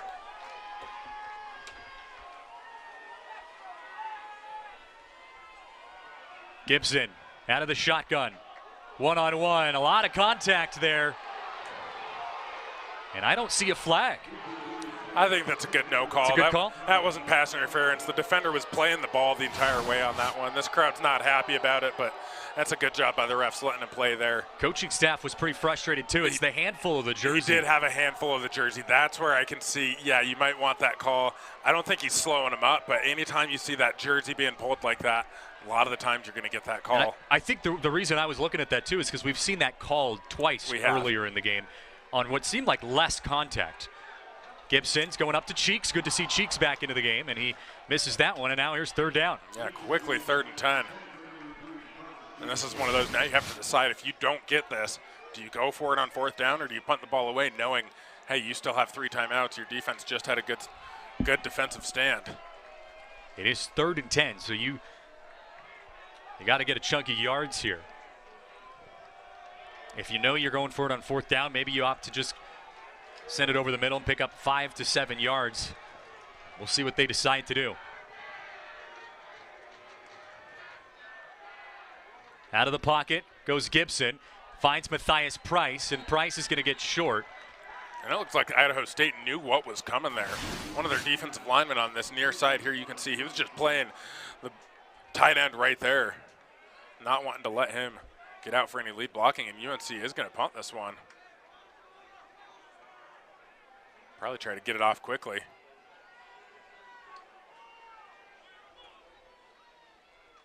And they get the punt off in time.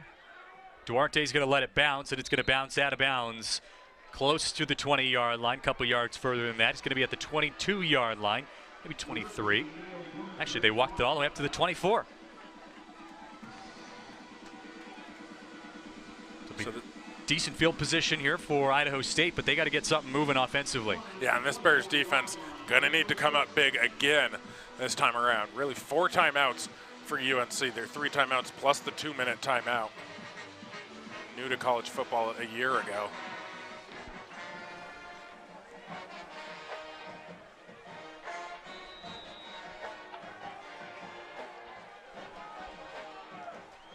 Quarterback still Davis Harson, who's taken over for Jordan Cook who had most of this game at quarterback. Here goes Brooks, and Brooks gets flattened before the first down. What a hit.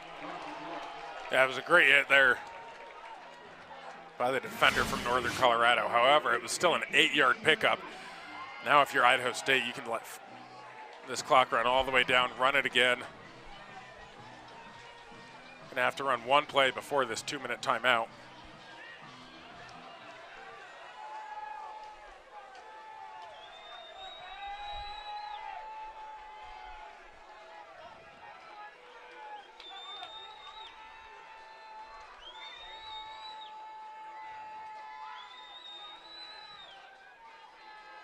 Brooks once again. And Brooks will pick up the first down with time expiring to the 2-minute timeout. The Bengals trying to eat away at this clock, up 26-18. Timeout here on the field. We'll be back with the final 2 minutes of action after this.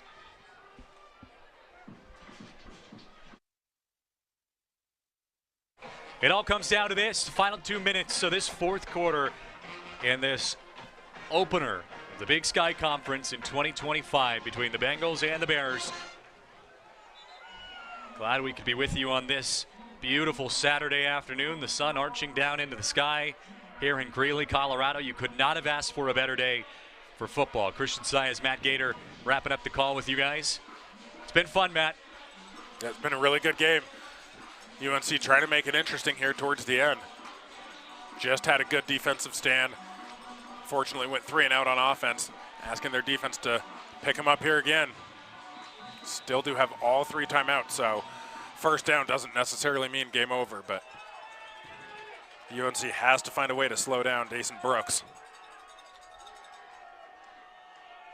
Pressure coming from Northern Colorado, and it's Davis. Davis is off to the races. Can Davis win the foot race? He lays down. What a pickup for Harsin. Everyone on that defense was laying out for Brooks, or selling out for Brooks, and it was Davis on the QB keeper.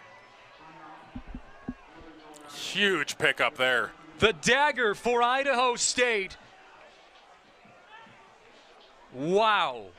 Davis Harsin, who did not play almost 3/4 of this game, comes into the game and might have put the nail in the coffin. And that right there, like you just said, likely the dagger. Even if UNC gets stops on these next 3 downs, only going to have 2 timeouts left. So you're thinking probably a minute is going to roll off of the clock. So 50 seconds left by the time Idaho State trying a field goal. Not looking good right now for the Bears. Like you said, everyone's selling out for Brooks, and it left a gaping hole for Davis Harsin. And a smart play on his part, Absolutely too, getting down, smart play. Not taking the contact. He actually, you could see him in the huddle just moments ago, pointing at his helmet, saying, be smart, telling his team not make any mistakes. At this point, the ball is completely in their court to pick up the win here on the road in Greeley. Brooks is with it, and Brooks is marching his way into the 10-yard line. Another first down will cause the second timeout to be used by Northern Colorado. And Idaho State just about 90 seconds and change away from victory here in Greeley. Yeah, I'm just thinking strategically at this point, I think this is one of those situations. You see it a lot of the times in the NFL, some other big college football games. This is one of those where, as a defense, it might be better to let them score at this point, because then you get the ball back. At this point, they just got a first down.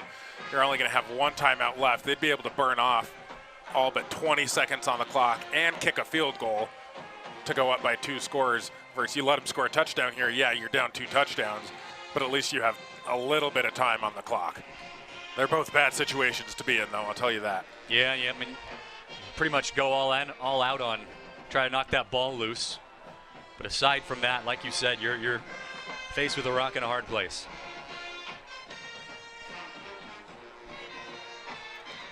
Be curious to see what both these teams do. Brooks still in the backfield.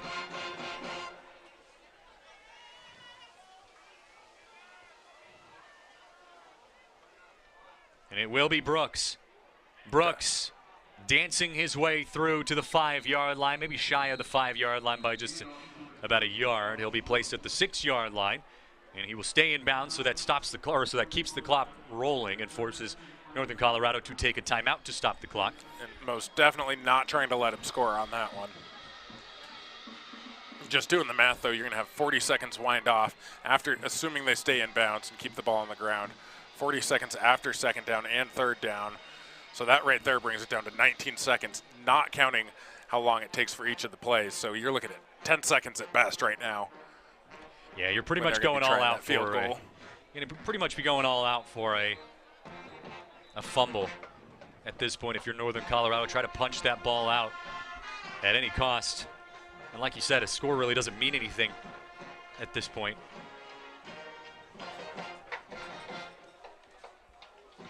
This is one of those, as a running back, hey, just get the ball, 2 hands on it. You're not trying to do anything special other than go forward and hold on to it.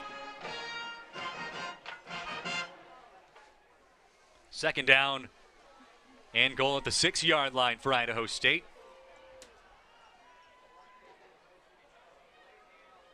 And Brooks, once again, not a lot of room to work with there.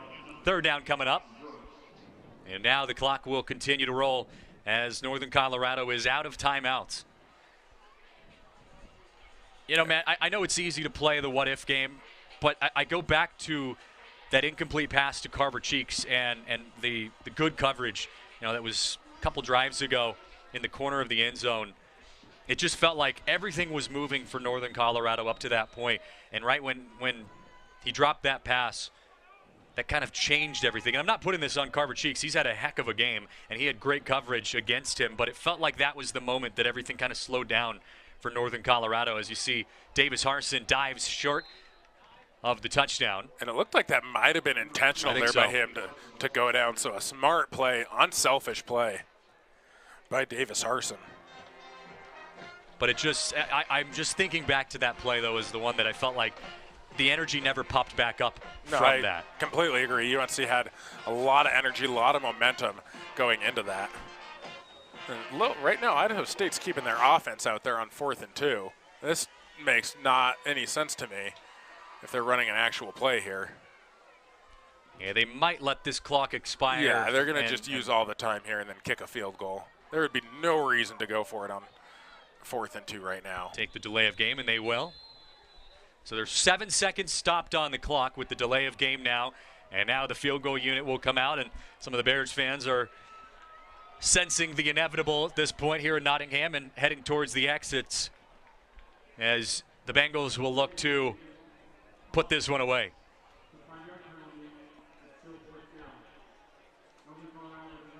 You know, it was a battle, Matt, and you know, after the first half, it felt like this thing was all Idaho State, but Northern Colorado came out in the second half and was a much better team than they were in the first half. But in the end, that deficit just a little too lofty for them to overcome. Timeout called by Idaho State.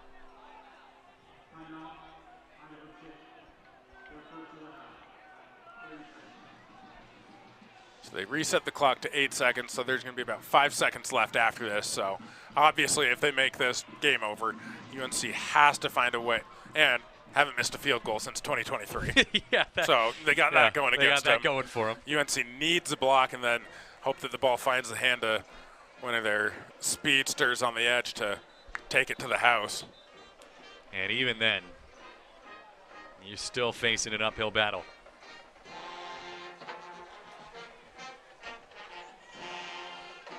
No, this game has not disappointed when it comes to starting off this conference slate. You know, for both these teams, we had mentioned it earlier, Northern Colorado, 5 ranked opponents coming up in their next few weeks of football. For Idaho State, 4 ranked opponents. Not any easy football on the horizon for either of these teams. Absolutely not.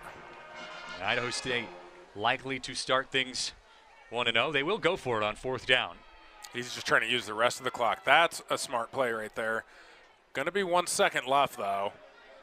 There was a second left on the clock when that ball touched down. And now there's some tensions flaring between an Idaho State player And the Northern Colorado sideline. The sideline is for Northern Colorado is starting to ebb out onto the field. There was a Idaho State player who was jawing. And his teammates were having a hard time holding him back. I can tell you this much. The plan was not to leave Northern Colorado with the second left, because now they could, you find a miraculous touchdown somehow, have a chance to tie this game up. They wanted to use all 8 seconds right there, scramble around, throw that one out of bounds. They were unable to do so there, so gives UNC at least a chance. It is a slim chance. That it is. But a chance indeed. I mean, you're going to play the lateral game at 93 yards. Northern Colorado needs to get a touchdown and a 2-point conversion. The ball is put just off the 5-yard line. Gibson throws it short and incomplete. His receiver was not even looking, and that will do it.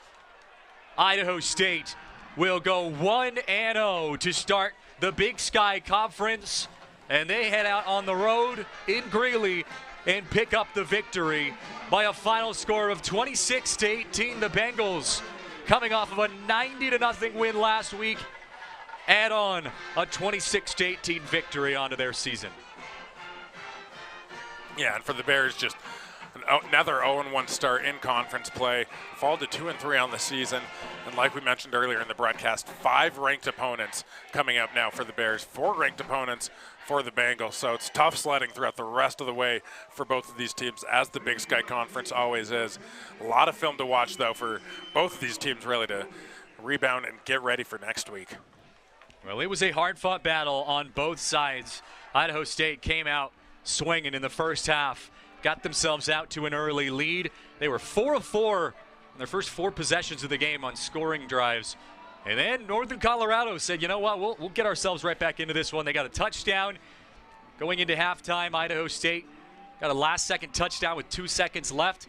And then the second half, Northern Colorado battled back just a little bit to make this a closer game, putting up 18 points on the board. In the end, Idaho State finishes 26-18 is the final score as the teams and players start to exit the field, and that will do it for our coverage of college football from here in Greeley. It's been a fun one. Thank you guys for hanging out with us. I've enjoyed getting the call on this one. Again, couldn't have asked for a better day for some college football. So from myself, from our entire production crew, and my partner Matt Gator, thank you guys so much for watching. This has been Big Sky College Football on ESPN+. Have a good weekend.